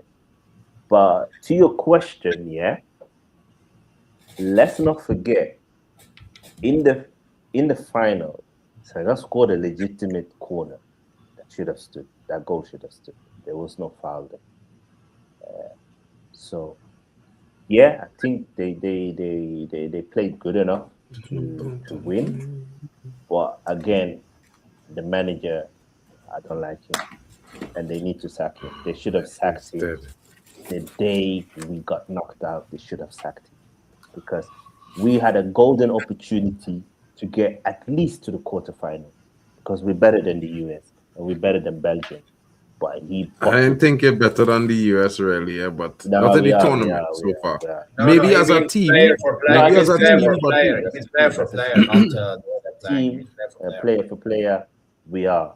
But again, this manager, he's I agree. the I think one. player for player, Senegal is better than the US. The problem with this manager is that because he doesn't pick think- the best team, we look worse than what we really are. But anyway, forget about him. We are out. Colombia. I think Colombia could knock out Argentina. I've said it before. Okay, after what I saw against Cape Verde, bro. I'm not gonna lie. If anyone tells me Argentina outplayed Cape Verde, you're shameless. No, it wasn't. They didn't. They didn't. Bro, they save Argentina, bro, on the 90th minute and 7 minutes extra time. They fouled the winger twice. Twice they saved them because at one time he was crossing the penalty box and the man hit him a kick and fall long and they didn't even look at it. That could have been a penalty, but again, you know what I mean? That header, bro, that last minute header there, bro, was tough, bro. It come off the cap with the player hand. I'll be honest with you. I think with Argentina, yes, they're over aggressive and they get away with calls in normal circumstance. But I think all the goals were fair. To be honest, you know what I mean. But even then, no, the goals was fair. I'm just saying the goals wasn't fair. I'm just saying that there was a tackle. There were some tackles at the edge of the box twice. Yeah, that's fine. That's fine. Yeah, they should have given a free kick to Cape Verde. You know, Argentina in the attack. You know, I agree. They can be very scummy and shithousery. I agree with you 100%. If they play a team that got pace, especially on the wings, they're finished. Argentina doesn't have any pace in their team. It's like only Alvarez who has pace. You know, Enzo is not the fastest. McAllister is not the fastest. Molina, Rodrigo De Paul, like they don't have fast players, and that's why they struggle against Cape Verde. And I think if they play Colombia, I think Colombia will rip them apart. Yo, by the way, can I just quickly say, you know what's their problem as well, Argentina? Yeah. As good as Cape Verde played, that Lautaro brother should not be playing for them. Bro, the Scaloni should have learned from the 2022 World Cup when they lost to us, and then they played all the remaining games. He should be starting Alvarez. Why the fuck is Alvarez not starting for him? I don't get it, to be honest. But Alvarez has been injured. That's why Alvarez is not 100% fit. What? Fair, fine, but I think he's better than Lautaro personally. He is. Lautaro. I don't know why men rate Lautaro to begin with. Like Lautaro, bro, he does have some good seasons, bro. I'm not going to lie. He had some good seasons, but I don't see him as a good forward. I don't see him as a good striker. Like I would never want him at Man United. Like you know what Lautaro is. Lautaro is the type of brother. You know what Lautaro is? Lautaro is the type of brother that will turn up in a few big games, but he's just not consistent enough. Because he's stiff and he's a bit slow. He's not for a forward. He's not technical and he's not fast. That's the problem. But again, you know what thing he has though. To be fair, if you give him enough space and he's in the right place, you're cooked. Because I'll give you an example. Italy suits it. That's why Serie A suits it. He would not be able Champions to League, by the way. Remember when we played them and then Barca played them? Bro, that guy was in the right place against us both legs, scored twice. Was in the right place against Barcelona, second leg, scored one of the goals. Bro, you can't give this guy space because once you give him space, that's when he feasts. But if you mark him out, it's easy. But again, it's just you give him space and that's it. Bro, right now, Nagelsmann gets sacked. Yeah. He just got sacked and Klopp is coming in. He deserved to get sacked with his shit he did. You know what's funny, throughout the whole World Cup, Klopp has been putting pressure by on the way, Nagelsmann. Mark, I'm telling you right now, I heard you earlier, bro. If you guys get Nagelsmann, you're going backwards. Brother, we not going for Nagelsmann, bro. No, because I remember there was rumors before. I hope bro, listen, there was rumors before. It's not happening now. It's not happening then. But Nagelsmann, bro. He is trash. Like he's a good manager. I can't lie. We will say he's a better manager than Michael Carrick. I could say that, bro. But the tinkering he does is like Ruben Amorim, bro. He will tinker the team out of a game. Bro, he tries to be Pep, but he can't be. Bro, I don't care about try. He can do that at some other club. Let him go back. Let him go somewhere else, bro. Go to some other club. Jurgen Klopp should have immediately became Germany manager when he was when he left Liverpool. It should have just been done. It was meant to Yeah, be, bro. the way it's Yeah, moving. Yeah. he is going to be the best German manager it have because I think heavy metal football is what Germany must play. That's just me. The players they Yeah, have also, I suited. think they need. You know what Yeah, it is yeah, with yeah. Germany? You remember under Jurgen Löw when you won the World Cup? Yeah, That's how you played. they played aggressive football, bro. Do you not remember, Yeah, bro? with Müller and Yes, they got Khedira chances. and Özil and it was just intense, bro. Philip Lam, they were intense. You know, it was. Look what they did to Brazil, bro. Like it was scary to face those Bro, you know Germans what, back bro? then. I'm gonna be. You know what it is? A lot of people, and by the way, they say this about Bayern all the time as well, bro. Because you play a lot of these teams when they play attacking football, they get caught in transition. People need to understand, yeah, that type of football can work, but you need quick defenders. Without quick defenders, the system doesn't work. With Germany, okay, Schlotterbeck, I think fits like a glove under Jurgen Klopp. He fits like a glove if he stays fit. You know. Then again, Bro, you have I wouldn't Antonio play Glenn Klopp too. anymore because he's slow. You can't put him in a club system. You just can't. I'd rather play Milik Tau or some shit, or let's see how Bisek does, because you can't have slow center backs in a club system. You just cannot. You Yeah, But know. but listen, I will be if real. you play Jonathan Chow, Tah was Schlotterbeck, terrible. and Brown, that's enough space. Yeah, I'm saying, Mark, you don't play top. I'm saying don't play him. He should have been benched in the second game, bro. Bro, Because I want them benched at Bayern, let alone for Deutschland, bro. I think Jonathan Tah is one of the most overrated. No, you know what it is? I think he's underrated, but again, being underrated doesn't mean he's amazing or anything. It just means he's good, in my opinion. It's just that because he's so slow and at times he's erratic, people think cause by default it's bro. Like I've seen good moments from this past season, you know what I mean? But it's just again, there's only so much good you can do with the qualities that or like bro, physicality Harry attributes. Maguire is better than Jonathan Tah every day of the week. It's a debate, in my opinion, but I think it's a It's, debate. Because to be it's, fair, Maguire has stepped up at Man United, so I don't it's want close. to. It's close. It's close between them. Mm-mm. Yeah, It's yeah. If you not. It's It's think not not about like even it, a. close, It's bro. not Like, like let's a not I big do think this, it difference. bro. is. Let's not do I this, think, bro. King, I bro, but like I don't you. think I Maguire like you works at guys, but Bayern as much as Jonathan Klopp Tah did, was bro. never as good as Maguire, bro. Never. Like Bro, I'm in gonna the be honest, air, bro, without being Maguire is biased, bro. superior. Bro, Maguire but is put it this way: superior, we like had a far better superior. season than Man United, and I'm telling you right now, Maguire Yeah, does but not you work can't. as much as The Klopp. the thing is this year, you can't judge Maguire solely on the team that he plays for because it will be unfair. Bro, for England, Especially he's when you look at amazing. when He's you when you England when, best centre back, bro, for the last 4 years or 5 years, bro. Yeah, but let's be Let's honest. be At real. England, he was playing in a back three, which is what Todd got credit Yeah, for. but In look, okay, but look when he played for Leicester. Look how good he was. People forget that Man City and Pep they wanted him. It was just but that I can see Man use that United argument paid with more. Todd in the what you call it in the Invincible season. So you know what I Yeah, mean. Like again, he was good for No, but Bayern. don't get me wrong. But I'm I not was saying Ty is also not wasn't good, that but also Maguire is a a better back three? defender. Let's be honest. Maguire is a better defender. I'm not saying this again, guy, bro. I'm willing to edge Todd, but I mean it's not like it's an Bro, if insult. Maguire, let me tell you something, right? And I'll be honest with you and say this. If it was Maguire instead of Tar, I don't. that goal the fella score up in the V's never score Wait, which against. score? Which It have fella? at least 3 goals that score against Germany in this World Cup would never score if Maguire was there instead of I Tar. personally disagree. I actually think he probably would have done as bad, to be honest. Yeah, big up William. He says at times Ghana could barely get the ball out of their own half, let alone string two passes together. They need to wake up. Yeah, 100%. Ghana's been underwhelming. Honestly, Underwhelming is not a joke.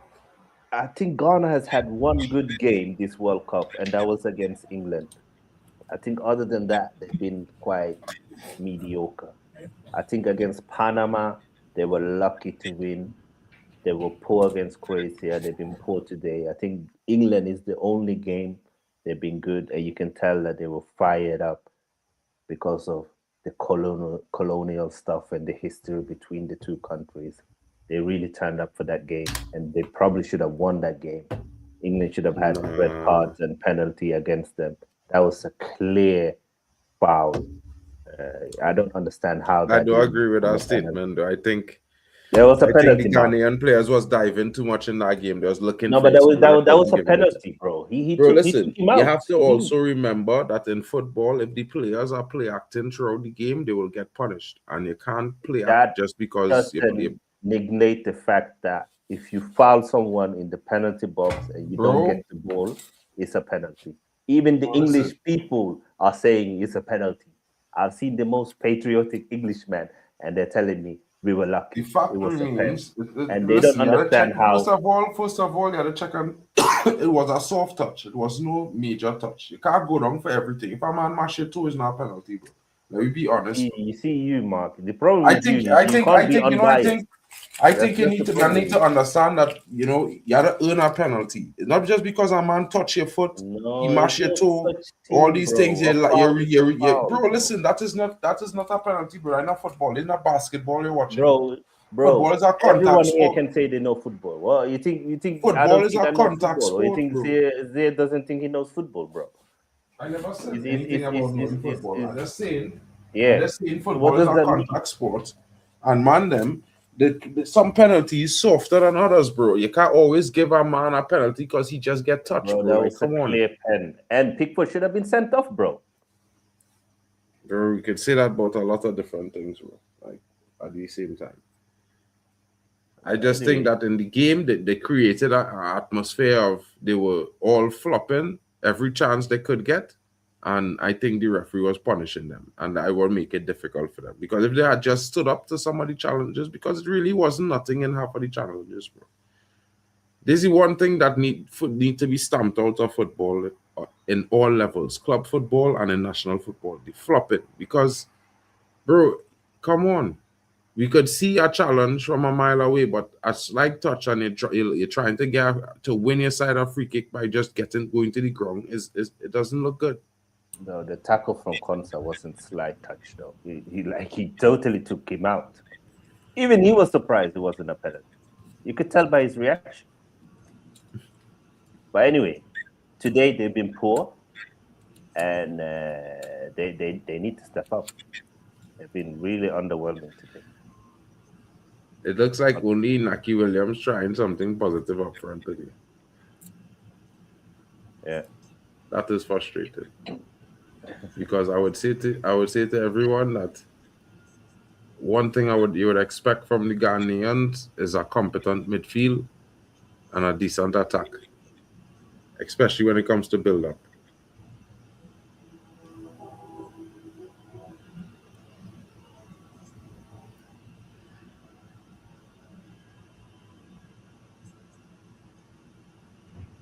Cross.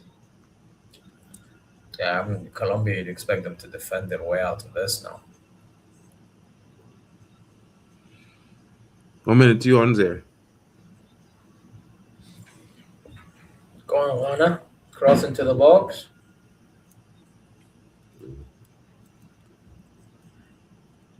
There's a Mojica, I think, just kicks the ball out. I think Colombia should be doing more going forward in general, though.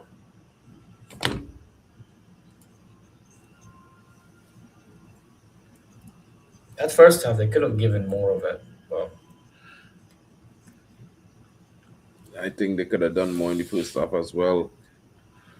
Yeah. But Colombia's a funny team, bro. Like, they used to have a more dynamic attack when Quinones was younger, and he used to be there up front with Javier, with James Rodriguez, and they used to provide that a sense of a kind of attacking pressure consistently. Yeah, but then he switched to Mexico. What was that?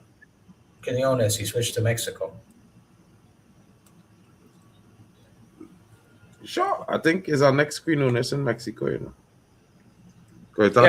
no, I know it's the same because I've seen a video of somebody talking about him because he's in the Saudi League, Quinones. So he was talking about him as a Saudi league player. He played for Colombia. Mm-hmm. He was younger, and then he switched to Mexico. I don't remember the reason why, but he switched. I don't think he played that many games for Colombia, by the way. Bro, he played a whole World Cup with them, bro. Yeah, but that's it. And that's supposed to Actually, be. let me see. Actually, I actually want to check for myself. Was this World Cup? I'm guessing 2018, right? Yeah, that was the debut. That was with the World Cup when they signed Javier. But Yeah. he See, also that's not played in a making it. Copa. He also played a Copa too, bro. He scored big goals for them too. I'm checking now.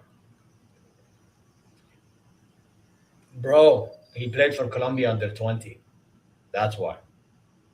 No, Italian next brother was playing with Javier Mascherano, with James in the World Cup, bro. I'm gonna check the World Cup squad for Colombia, the previous World Cup. Hold up. Well, that was with Cuadrado and them, man.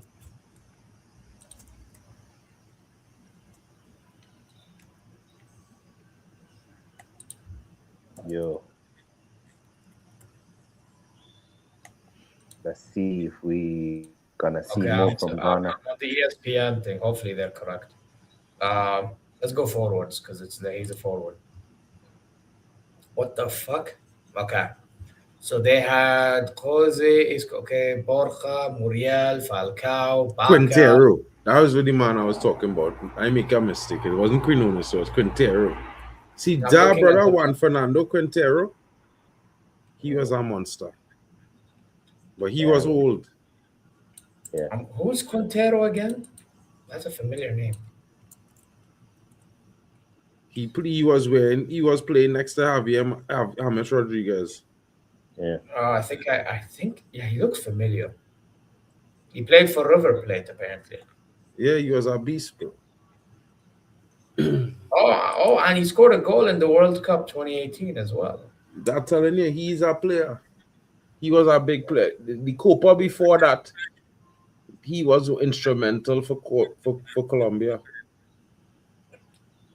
But yeah, Quinones, he was in the under 20, then he changed to Mexico. Yeah. But how well he was playing, I changed clubs. This brother. Hey, I won't be surprised if Mexico knock out England. Bro, has England ever beaten Mexico in a knockout of a World Cup? That's the first thing you had to check. By the way, I think England, Mexico, Norway, Brazil, that's up for grabs for semi-final. I can't lie, guys. Nah, bro. Brazil beating Norway, bro. Like, I sorry, bro. All them men them that feel Norway going to beat Brazil, they're not going to happen. Bro, the problem with Brazil is Norway's back line is terrible, You know what, Brazil, if they go through against Norway, I guarantee you they'll probably get through it like they did against Japan. Like, that's my... And also now, Paqueta is injured, so... Who's injured? Who's that? That good? That good because he was shit in the bed for Brazil. He's been terrible this World Cup. He's been terrible. So now they're better off playing Neymar. I'm not gonna lie, guys. Nah. They better start youth man. Start Hendrick. They probably start Hendrick. Oh yeah, Hendrick does have to start. Facts, but so you would play obviously Vinny on the left. I benching Neymar's a mascot, bro. What are you telling me, bro? Neymar can come in last 10 minutes, bro. Maybe last 10 minutes. He's not starting any game. Oh, across the face of goal there. Ooh, someone has to be there. It's the first time in the game that Ghana let me look at the Brazil team right now. Tell you who I think would have to start, bro. You just literally put in Hendrick in for Paqueta and keep the rest of the starting 11. The only change I would make, exactly. Besides that, if I was to make a change, bro, I think I would start the Brentford striker. Oh, Cunha's. Yeah, you have to start Cunha. Nah, Cunha has been better than Thiago. Cunha has to continue. No, I'm saying Cunha is not a striker, bro. Cunha would play in midfield somewhere, but I would start the Brentford striker and drop Ryan. Yeah, you play Hendrick over Ryan because you don't need Ryan really. I beg up Liam. He's joking, but big up. Yeah, I know. That Ryan doesn't need to play for Brazil. I'll be so honest. You can play Hendrick there. As for Paqueta, they're literally pushing Cunha in that spot and it's starting the Brentford striker, bro. No, I would not. No, Igor Thiago would make things worse for them. I know he's a good finisher, but that's about it. Bro, when you have an Hendrick on the Come on. wing, when you have Hendrick on. on the wing, you have to start Igor Thiago. Oh, Penalty here? nah, never. Call me crazy. I'd still start Neymar personally. When I look at their squad, Bro, that is physicality there, bro. Oh, Neymar, what a save! What a save, bro! I think I'm about to see it. Yeah, it was a good save. Bose has to save that.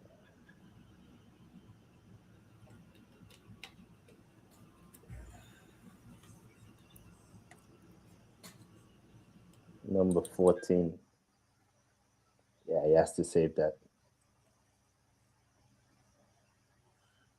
Bro, that ball was It's been tricky good. there, bro. It's been good. Yeah, but if he doesn't save it, we'll say that was poor from the goalkeeper.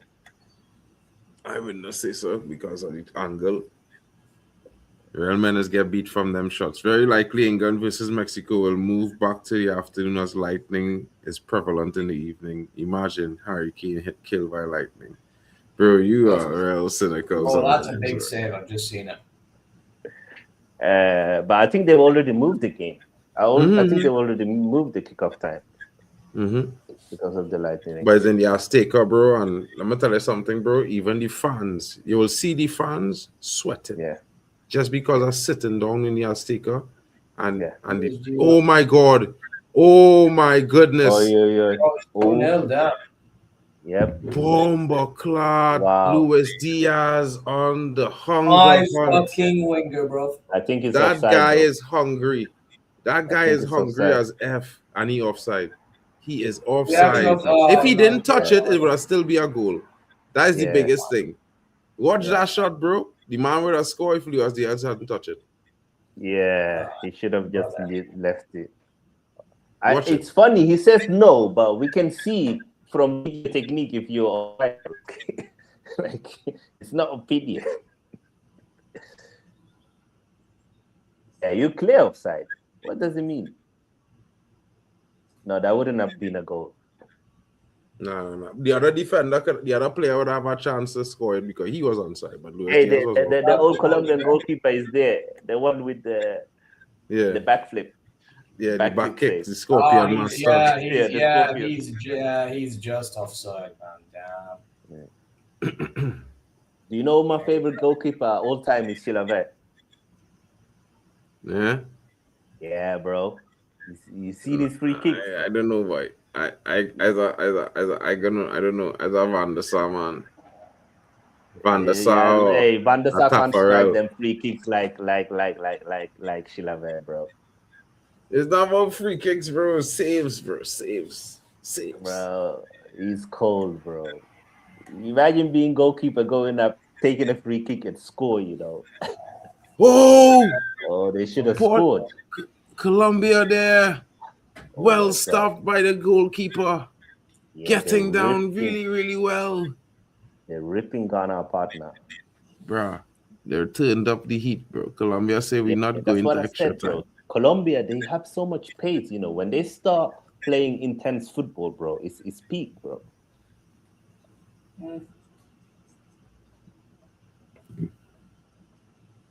See the yellow and gold, the blue and gold, they don't play. They don't play, bro. Messi got most assists in World Cup history now with 9. One more than Diego Armando Maradona.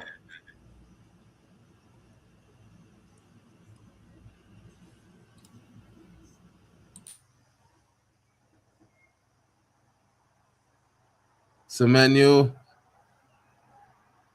What sort of pass was that, Semenyo? Diaz has to score that, man. What the fuck?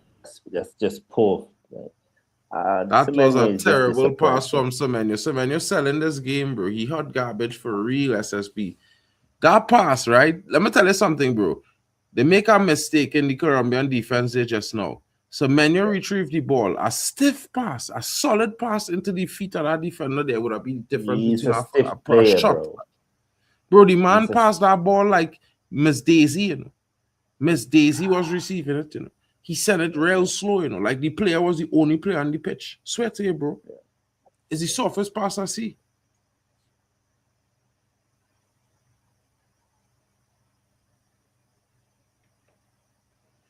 Also means prime time, 8 p.m. in England, 2 a.m. for yours truly. Win-win.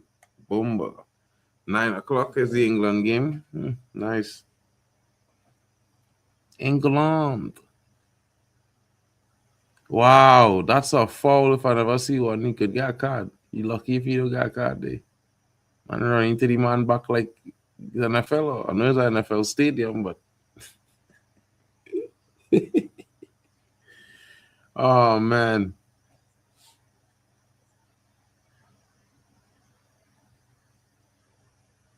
Ghana need to find something.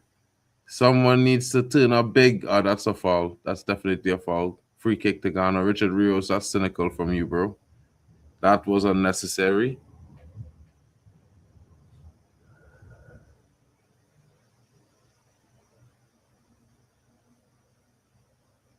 Semenyo, what are you doing? Are you going to keep complaining or are you going to turn up and show up big for Ghana? What is your decision, man?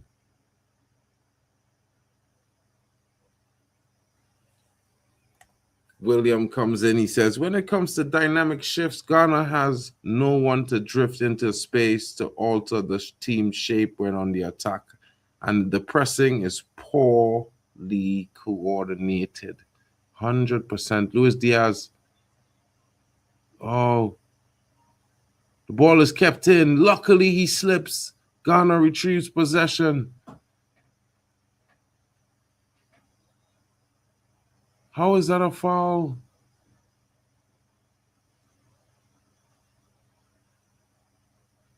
Nah, Samanu went down real weakly there, bro.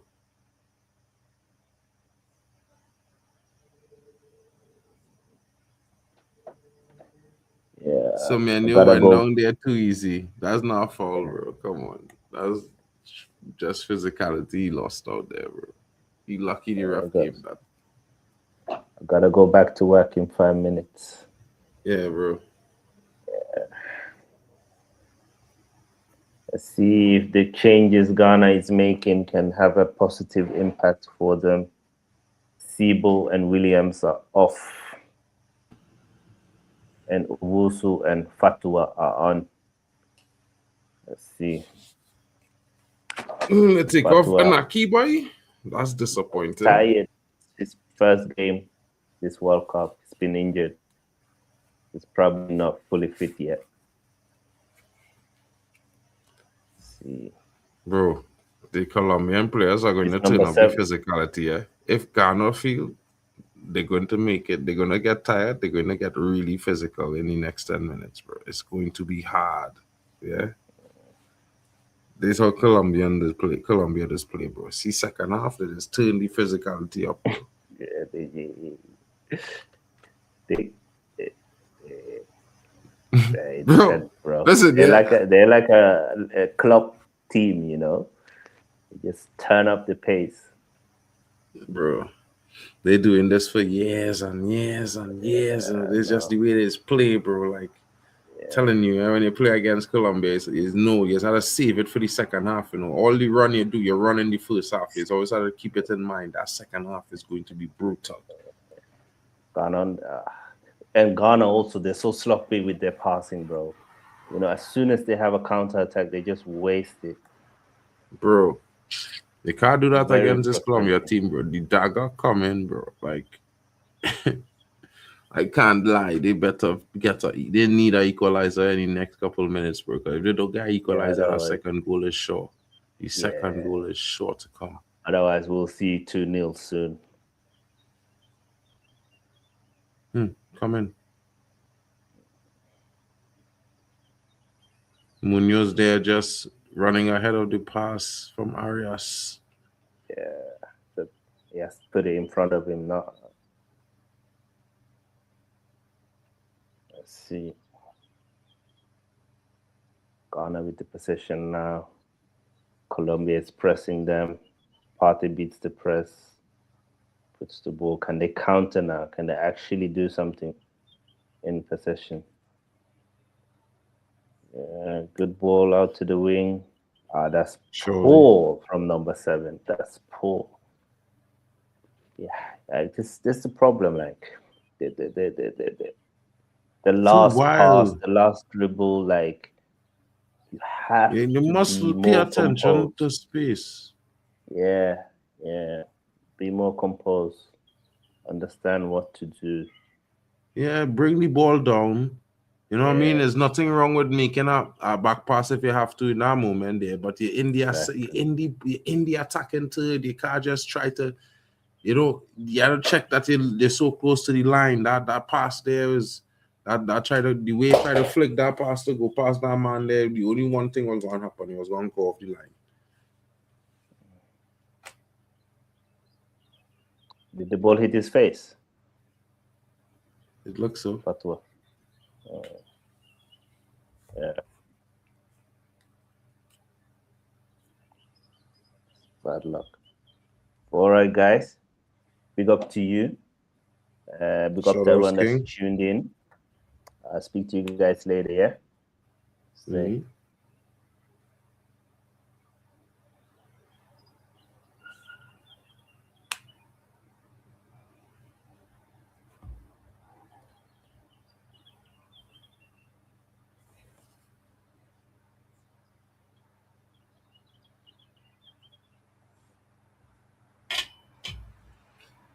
Wait, is it just... Oh, okay, I thought it was just me. Okay, you're here, at least. Anyway. I'm expecting a little more, man. I can't lie.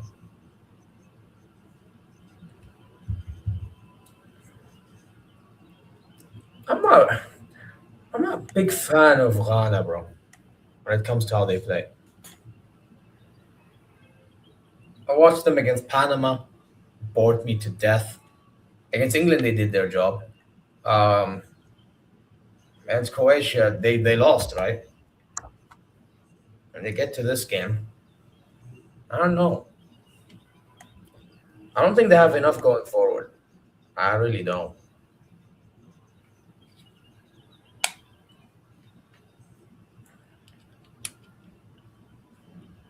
Yeah, they lost 2-1 to Croatia, yeah. I don't know, man.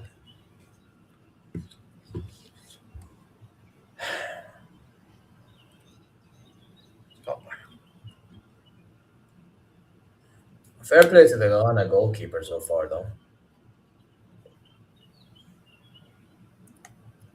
Guys, if you haven't done so yet, slap the likes and subscribe.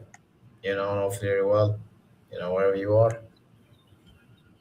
We're out here providing content for you people, especially at the time that it is at the moment. And more to come. So stay tuned for that. By the way, for the Morocco game, I won't be available again because I have to watch with family. You get me? So Drex should be here since he reps Canada anyway. You get me? So, be interesting.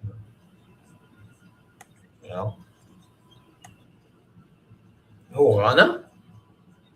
Bro, Ghana have... I know Partey and what's his name? Semenyo. Yeah, apparently Qaddus was injured. Qaddus. Who else do they have? Who else do they have Kudus, but they have Kudus, but not he injured, so he injured, so he's not there. But I don't really know him midfield so well. Jordan they have Ayew up front, but they just I don't know if they take him off. I don't know if he's still on the pitch. Oh, they have Inaki Williams. I didn't notice him today. They take him off just now. Yeah, I did not notice Inaki Williams, bro. That's a yeah. He was playing on the right wing. He was playing on the right wing all the time. Yeah. But without Kudus, bro, they don't have a player in the midfield to really grab the scuff of the game to drive them forward. So they're losing. They lost a big offensive gear. You know what I mean? I think they're missing a Qaddus in the attack.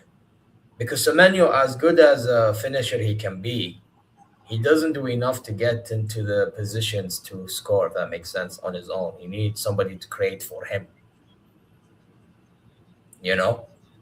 Like, that's just how I see it.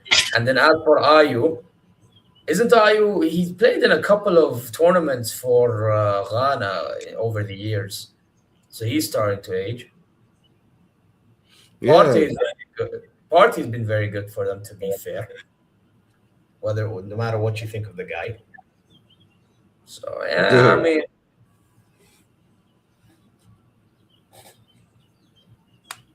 yeah, they aren't really functional. Yeah, yeah. When they had Asamoah Gyan, for example, or when they had Suleiman Tari, do you remember them, Mark?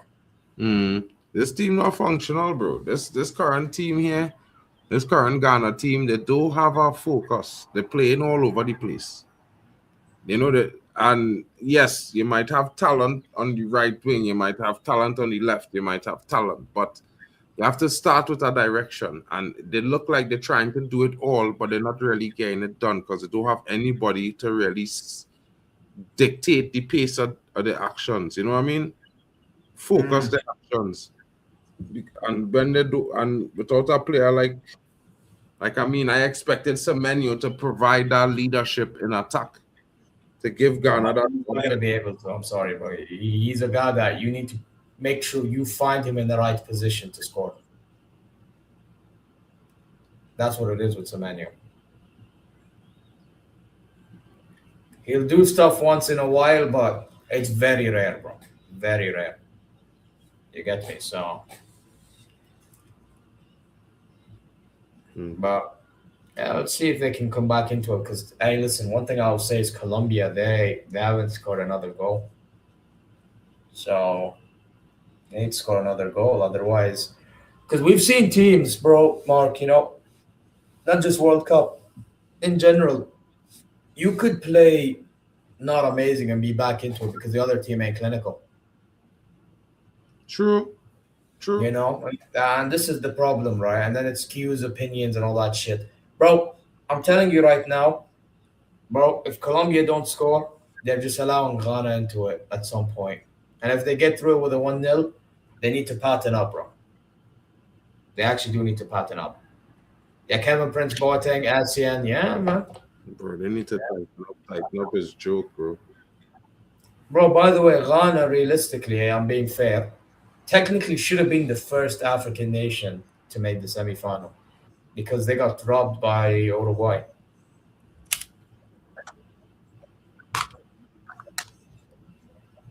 Who's that? Ghana in 2010. They got robbed by Uruguay. Yeah, he gave the line and all that stuff, but to block off the line like that, bro. But then again, how's Asamoah Gyan hitting the crossbar? Yeah, that's dumb as well, to be fair, when you think about it. Actually, when you think about it, it's not even robbery. They just robbed themselves. Gyan. Asamoah Gyan at the time, he robbed himself of making the semi-final, bro. And he robbed the whole nation. They make mistakes to...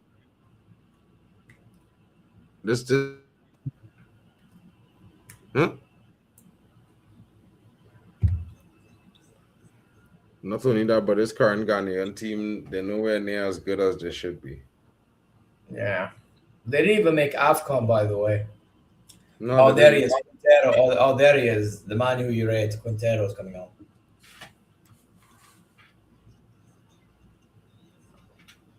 Their goal scorer, Arias, is off. Quintero comes on, guys. He might just score. Yeah, them taking Uruguay with them that tournament is like how we took Mexico with us to hell, bro.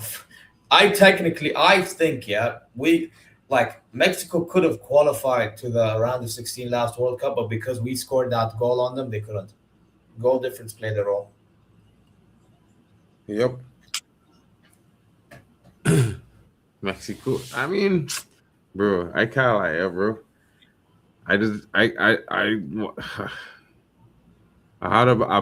and if any out of any CONCACAF team, I'll probably back Mexico first, after Trinidad, then Jamaica, then whoever else, But the Mexican team, bro, they're they have two different ways they just play, and this team is not the most talented team.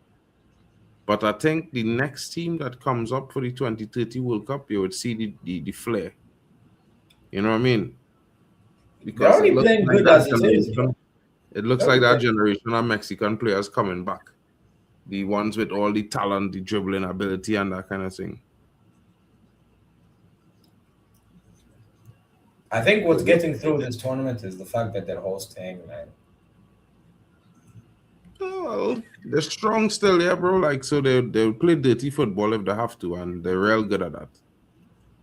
Gone on the attack now. All right, go on.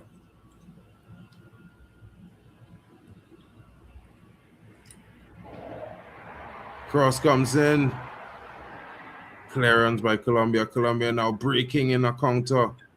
Breaking quickly.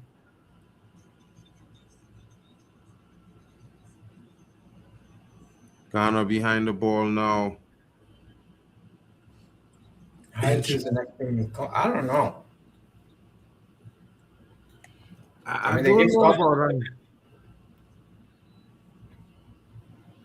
Yeah, Haiti are good, bro, but bro, CONCACAF, you want to see a whole evolution in CONCACAF, yeah, bro. It will be difficult for Haiti to qualify for the next World Cup. Just as difficult as it will be for Canada to qualify for the next World Cup. You know what I mean? Even USA might struggle because teams like Jamaica, Trinidad, Curacao, you know, they are definitely showing revivals, showing strength, showing newness. You know what I mean? And a lot of talents from Jamaica, young talents playing in Europe right now. Same thing with Curacao playing in the Dutch league. Same thing with Trinidad playing across the different various European leagues. So Haiti is the one team that they have a generation. This generation right now of players that they have very strong. The generation coming up underneath them struggling at the moment in the youth leagues, in the youth tournament qualification.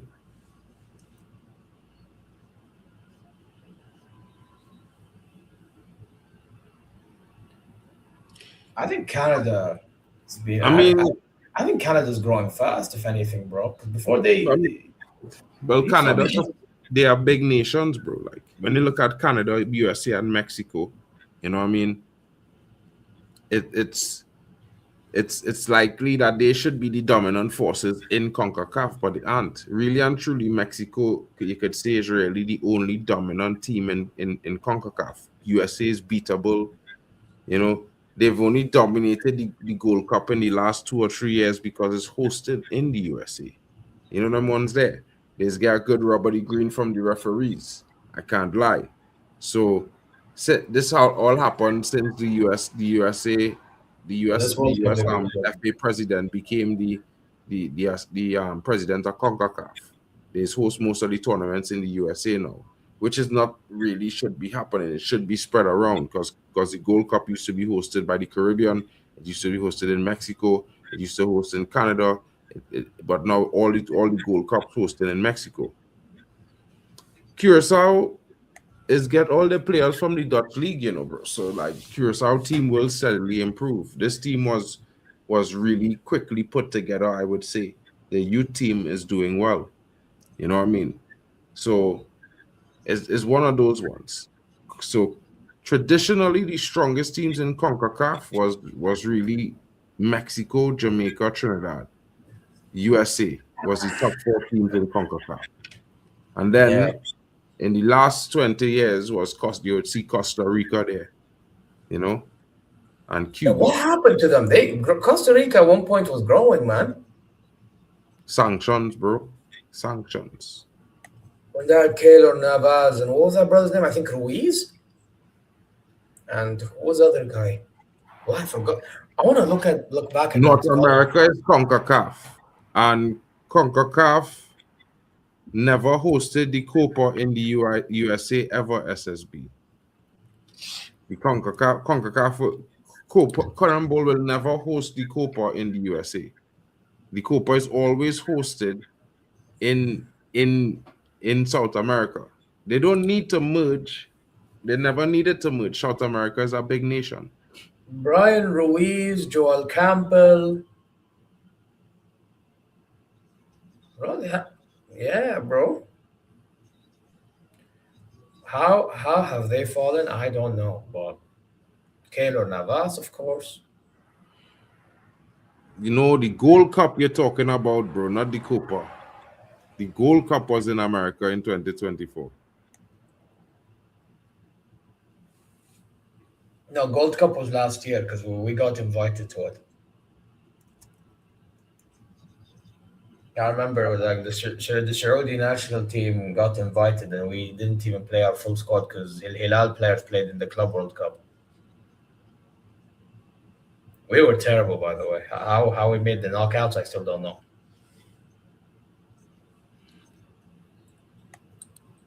No, but I'm not talking about Copa America location. Oh yeah, they said the Copa was co-hosted by CONCACAF last in 2024. But yeah, I don't think they're gonna merge CONCACAF with By the way, CONMEBOL. both the Gold Cup and the Copa America in the last 2 years has been in the US. And now you have the Yeah, World but Cup. this is why it can't be hosted there because of the refereeing problems, bro. I remember we did coverage on that, and when it was hosted there, the problem was USA wasn't getting carded, Canada the same. Any team tackled them was getting immediate yellow cards. Like, I don't want to see another Copa in the USA, bro. That's mad. That was mad, bro. That's like this World Cup, bro. I hope they don't give America another World Cup for the next Look at this guy. Let me this guy knows me, bro. Opa gonna have to make Brown time to teach young Brown how to be. Look at this guy, man.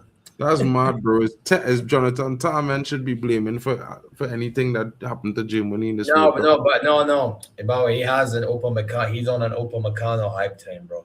Bro, Upamecano is that guy is more clumsy. He's on an Upa hype train, brother.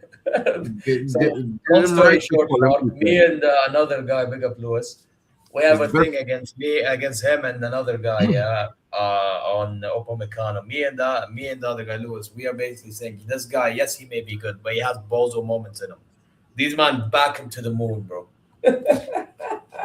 Bro, this guy had the most bozo moments. To be fair, he was unreal last season. I'm not gonna take it away from him, but brother, let's be honest, I need to see more. I need to see way more. Because my thing is, he has all the attributes, but the problem is his mind is fucked in the head at times. You get me? Like, he'll have like these moments in which he has the ball, he thinks he's comfortable, so he can pass back and it's soft. Next thing you pause, and then next thing you know, you see Vinny 1v1, and then another day he scores. You know what I mean? Mm. I'm not a dirty hater, bro. You know what I mean? We're just speaking facts, bro. You know what I'm saying? But bro, listen, man, I'll tell you this. I think Opa has had a pretty good tournament so far. Yeah, he has not any bozo moment in the tournament, bro. We're not trying to say he's not a decent center back. I think he's a very good defender, but it's just, again, the mentality aspect needs to be fixed up a little bit. Because he's fixed it up already a little, but just need more polishing. Polish that a bit more, and now you have near complete defender. So, yeah, man. And I want to see, bro, listen, yeah, you see when they try to say more near complete, he will always have a bozo moment in him, bro. I just hope it's not I don't know, man. Let's see. I can only wait and see. I can only wait and see. Painfully average, bro. This game, listen, yeah, to be fair, I wish this game was before the Argentina game, because the Argentina game was so good, yeah, bro. I swear to you, yeah, bro. This game has provided no sort of level to really say come close to the Argentina performance before. By the way, quickly, Hokage, hard luck for Iran getting eliminated the way they got eliminated, bro. Bro, I'm gonna tell you something, bro. I mean, I'm not really against Infantino, but just because of what happened to Iran, I think he needs to be sacked. That tournament was in America. You already knew where it was going regardless. Nah, bro, like that should never happen. Like, I mean, I thought that they would have swapped them with a team from New Mexico. I agree Infantino's a fraud, but oh my god. Man said the French dictator bends the knee, bro. Pack it up, bro. Wow, whiskers away there. But let me tell you something, bro. If you want to know how Infantino could have make things right, he could have just switched them to the to a group that was playing in Germany, in Mexico, so that they would have played You the don't games even in need to do that. Mexico. You could have just changed the location of games. Bro, you didn't have to change the location of the games. Just swap them with our next team. It would have been easy. There's so many teams that have that countries have good relations with the USA that could have swapped over. Yeah, just swap it and put Iran in Mexico, and they would have been fine. All the players. Yeah, but Iran is okay with Egypt. They're okay with New Zealand. It's not about the teams, bro. No, I'm talking about. Listen, if you swap Iran out of the group, then they play all the games in Mexico. The end. You don't need to swap their games. You understand? Because all the teams would just play in the USA. The end. Iran would have played all their games in Mexico. You I said understand? Iran never had a chance. That's a lie. Because they were literally last game of the group stages away from going through. That's a lie. Facts. But I just think that they should have played in Mexico, bro. They should have just swapped them. Yeah, they should have. We're not disagreeing, but you don't need to switch groups for that to happen. It would be a logistical nightmare to make every other team in the group drive to Mexico to play against them. That's mad. That is bullshit.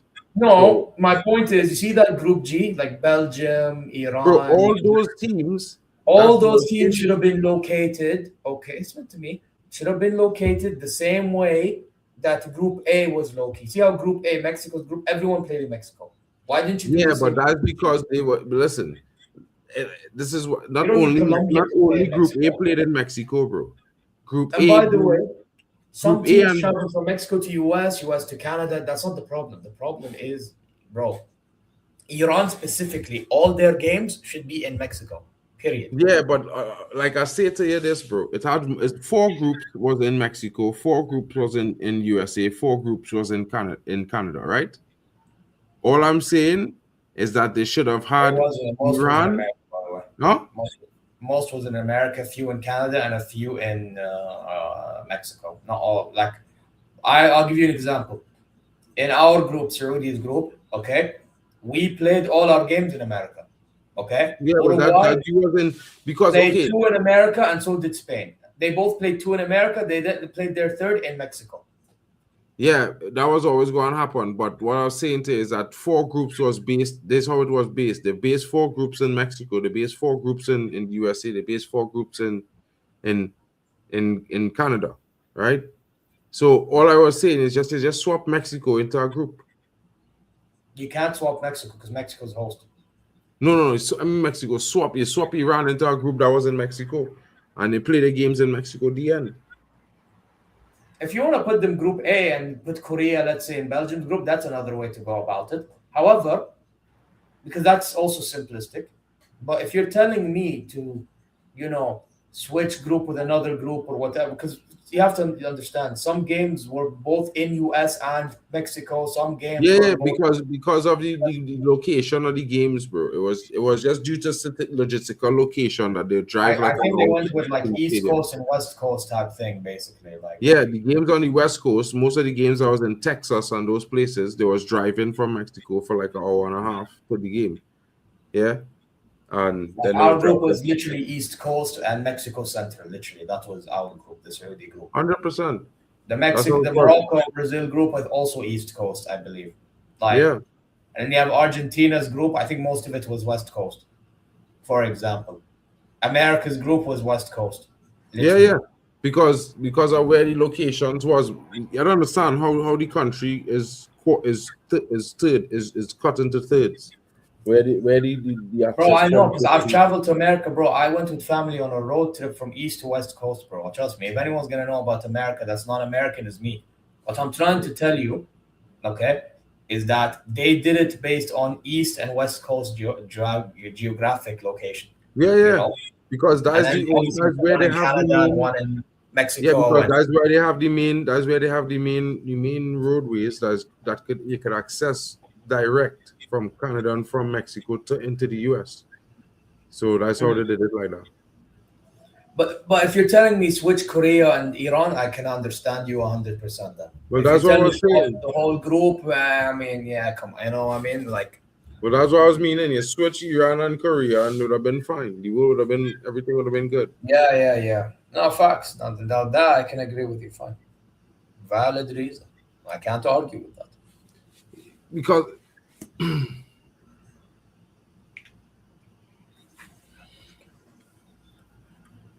Spain group was no Spain group. Okay, yeah, it that's was exactly where Spain group was. But you see, because of the logistics, where the lines is in between states, it's how it is, oh bro. wait, Because he it was said on the Texas, extreme Florida. coast Yeah, of Florida. Texas was our game against Cape Verde, and then Florida was us, Uruguay, and Uruguay, Cape Verde, and Atlanta. You forgot Atlanta. You forgot Atlanta, and I think Spain, Uruguay was Guadalajara. I think.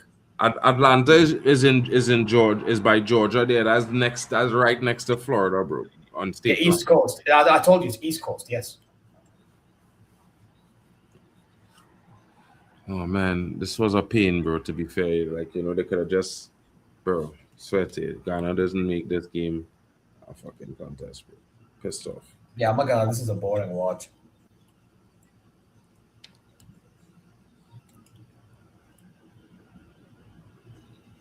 Wait, who would have been grouped? Wait, who are you talking about again?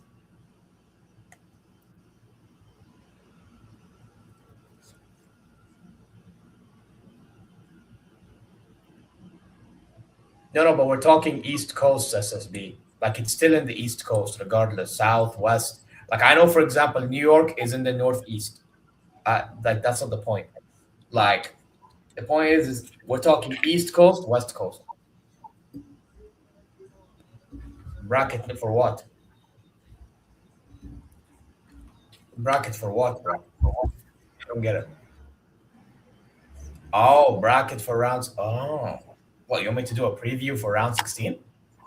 I don't think I'll have time for that, bro.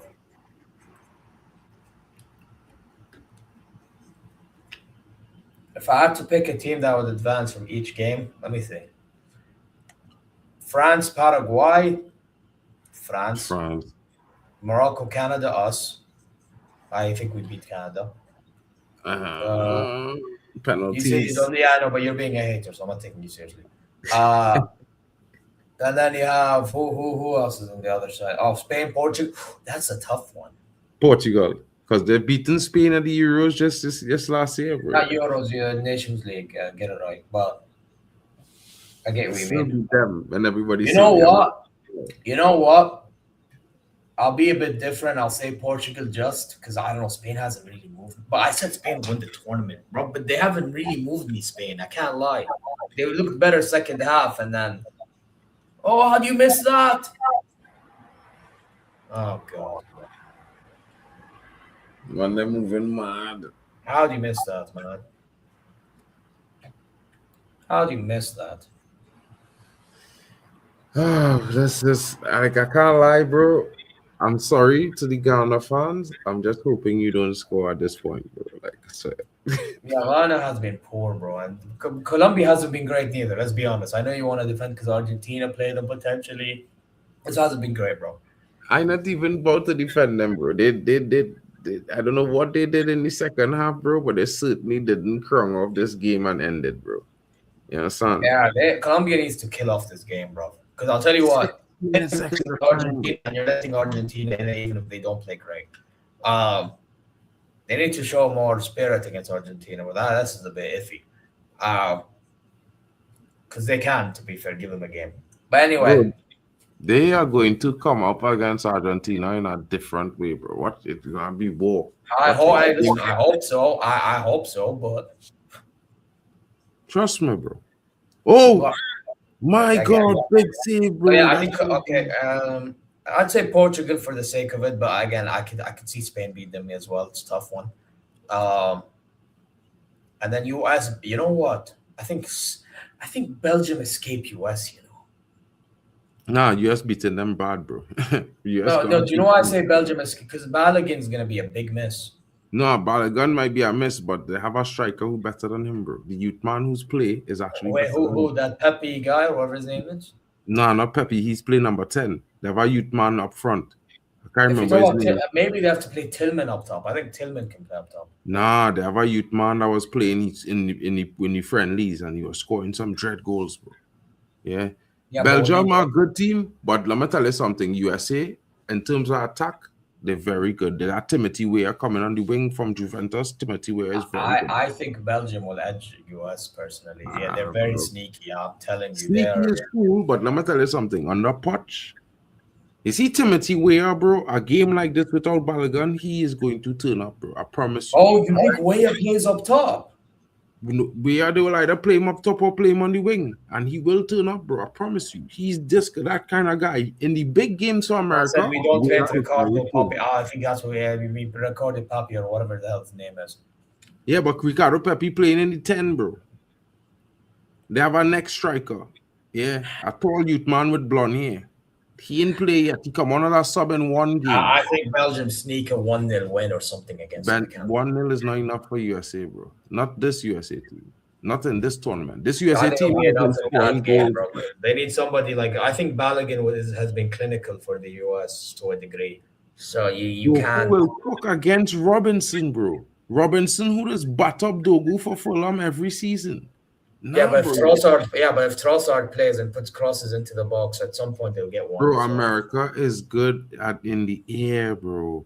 Like what we doing here? Like, I don't like America, but I telling you, bro, if you come, if you're hoping that No, the by the way, I advantage think what's that captain's name? listen, Reem and Omar Richards, they've been good for them. They've been good for bro, them, but that's not the point, bro. bro, Belgium is dead, bro. America is a They are dead, but they can be sneaky despite being dead. This is what you fail to. Again, you need to understand today's football. Okay, like unfortunately, because of how the game is, you can be so dead, and if a team just is not clinical, there is a lifeline for that dead side. And bro. my thing is with Belgium, yes, they play dead ball, but they have a player that can turn up at any moment if Bro, let me at tell you, USA don't should be clinical. This is my fear. You USA is know, going to that's what score, they did against Senegal. What did Senegal do? Let's be honest. When they were 2-0 up, okay, bro. That is not Senegal, USA. Eh? USA will never concede a 2-0 lead like that to them. I I promise. mean, they did that against Turkey. I watched that game while you all were asleep, and I'm telling you right now, they did the same shit to Turkey, bro. I personally listen. USA can go through, but again, they have to be clinical. And if they're not clinical, I'm telling you, Belgium could sneak something. So I'm still backing Belgium. Um, and then Brazil. I think Brazil will just go through, but I wouldn't sleep on Norway. No, Um, bro. But it I will be a wouldn't. tight game. Maybe I don't think 3-2. Brazil pipe them up. Nah, I don't think Maybe a so. 3-2. Oh, 3-2. Yeah, that's fair. Um, and then what was it? Oh, England, Mexico. What we saying about England, Mexico? You think Mexico Mexico, gets that bro. I done? back in Mexico, bro. I don't know. I from CONCACAF, bro. Like, I back in Mexico. On that game, I'm not supporting England at all. I am Mexico for the win. I don't So know because I think Harry Kane low key can turn up in a game like this. yeah, I do. I do agree. Harry Kane is like, listen, yeah, as a Or Harry even Kane Jude out of nowhere, he'll box crash and get something out of it. full Even though, time. Colombia wins it 1-0. yeah, Listen, yeah, I can't lie to you, bro. I am a Harry Kane hater. But you see, them two clutch goals is the first time in my life I see Harry Kane show up in a very big game for for club or England. country No, I've and seen for the club a was lot this demand. season. For the Huh? club, I've seen. For Bayern Munich this Did season, he he's done show a up in lot. a club final for you guys this season? Yeah, DFB Pokal, he scored a hat trick. All right, cool. Well, I didn't see that. And And then, he scored in the DFL Super Cup, which I think was important for well, him to have you know, chances. for me, the DFL Super Cup and thing, yeah. I mean, more like the UCL when he didn't score against PSG in the second game. I expected him to show up there. But you know what? What I mean to No, say is but that he scored against PSG, but it was too late. That's the only problem. He was too what I late. mean to say is that in his career, he's not really done that, known for that. Yeah, he's scored Oh lots yeah, of yeah. goals, but he's not known for showing up when it's needed most. No, this past season you have to give him credit where it's due. I'm sorry. Well, I am, and I'm actually going to give him a lot of credit here because I was like, based on that brace that he scored, I think it makes England a more dangerous team for this World Cup right now. So at least I would say, You know what? although I I'm won't back be in shocked if Mexico, I won't be shocked if Mexico do it. I have a guy. I don't want to be that guy, but I have a feeling that England will get through, bro. They'll get through it. I think England gets through it. Yeah, bro, I don't If mind. England are But not careful, obviously Mexico can do them. But at the same time, I think England can get through like that culture. bro, man, them like they don't know what the Azteca. I know. You know what happened because football hasn't played in the Azteca for years and years and years. I think people forget what the Azteca is, you know. And and bro, like, don't get me wrong. Yeah, don't get me wrong, bro. England is the probably the better team, but slapping Mexico in the Azteca, you have never seen it in your life, and I you know that probably, they have. I think they've been unbeaten in over 80, 90 games, something like that. And bro. Azteca. Listen, yeah, the air up there is so thin. By the time them brothers run 15 minutes, they'll be crying for that water break, bro. Yeah, the fans in the stadium will sweat because they're just sitting there breathing that thin oxygen, bro. Again, It like the is Spain wild. Portugal game, weirdly enough, it can go either way. So I'll say England because of Harry Kane, etc. But bro, if Mexico do, I wouldn't be shocked. I know people are upset. Yeah, it's known as upset, but really, I wouldn't be shocked. Um, and Argentina, let's be honest, they'll beat Egypt. Egypt is up and down as its whole team. I think Hassan Hassan, he after this World Cup, he needs to go, bro. This guy is a weird manager. He got through that game because the coaching staff was watching Matthew Ryan's penalty attempt to save against Mbappe in La Liga when he played for Levante, and they got through that because I mean those penalty misses, they shot themselves in the foot. Australia today, I can't lie. Um, you know. And yeah, but listen, good luck to Egypt. I wish him the best, but they're gonna lose to Argentina. And Colombia now against Switzerland. If Colombia play like this, forget Argentina, bro, because Switzerland don't play bad, you know. Mm. But then again, when I watched Switzerland against Algeria yesterday, I noticed that they allowed Algeria to pass the ball a lot through the lines, bro. They can't be allowing that neither. So again, that can go either way. But I'll say Colombia just, you know, like I don't know. Some games can go either way, and some games are like what's gonna happen. So so it is what it is. It is what it is, Jack. Don't stress yourself, bro. It's all good. It's all good. Now the table has shown up. The round of 16 is upon us, folks. You know what I mean? Paraguay, France is next. Canada, Morocco, Portugal, España, USA, Belgium. On the next side, Brazil, Norway, Mexico, England, Argentina, Egypt, and Switzerland versus Colombia. It's going to get pretty tasty in the next couple of weeks. And of course, we're going to be here to see it. It's going quickly, but very, very exciting. So, guys, keep joining us. Of course, Canada, Morocco is 7 p.m. tomorrow night. Join us. Drex will be hosting that one. And after that, you will be finding, most likely, you would be finding the likes of Waffle Dawn hosting the France versus Paraguay. And of course, after that, Zia Talks Football, I expect to be on the menu. Guys, Wait, it's been a what's the late wonderful game one. tomorrow? What's the late Huh? game tomorrow? What is the late game tomorrow? The late game, what, 2300? There's only no, actually, France and Paraguay is the late game, which is at my time, 12 a.m. Damn. There's only Yeah, two so games maybe tomorrow, bro. I we think could rock, you and Waffle could rock that game. Drex and we'll see. Yeah, we'll see. I mean, I don't know if I'll be there, but I'll see. If I'm home, I'll be there. If I'm not, then yeah, it is what it is. But they're interesting. So I'm guessing they're doing 2 games a day. 2 games a day. 2 games a day. So, guys, don't forget to smash the likes. Shout out to Hano Sports Hub. Shout out to Waffle Dawn TV, the Kings Football Talk. Shout outs to Zia Talks FCB and Zia Talks Football, D-Hub Sports TV. Shout outs to Yasa Talks as well. Big up to Elite Footy Talks, and shout out to marknmufcfan, your other host in the building, who's like the voice of God right now because my camera is messing up. Anyway, guys, we'll see you again later on tonight. Catch you until then. Don't forget to leave the comments. Let us know what you think about the outro. You know what I mean? And shout out to you guys. It's been a wonderful time, but we got to say good night, good morning, and have a wonderful evening, day, or morning to all of you. Shout out to Zia. I got the I got the I got the I got the 2026.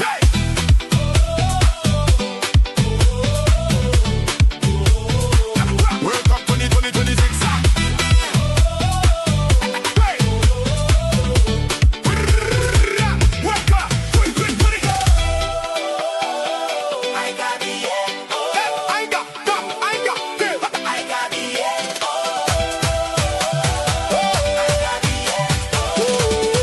World Cup 2020.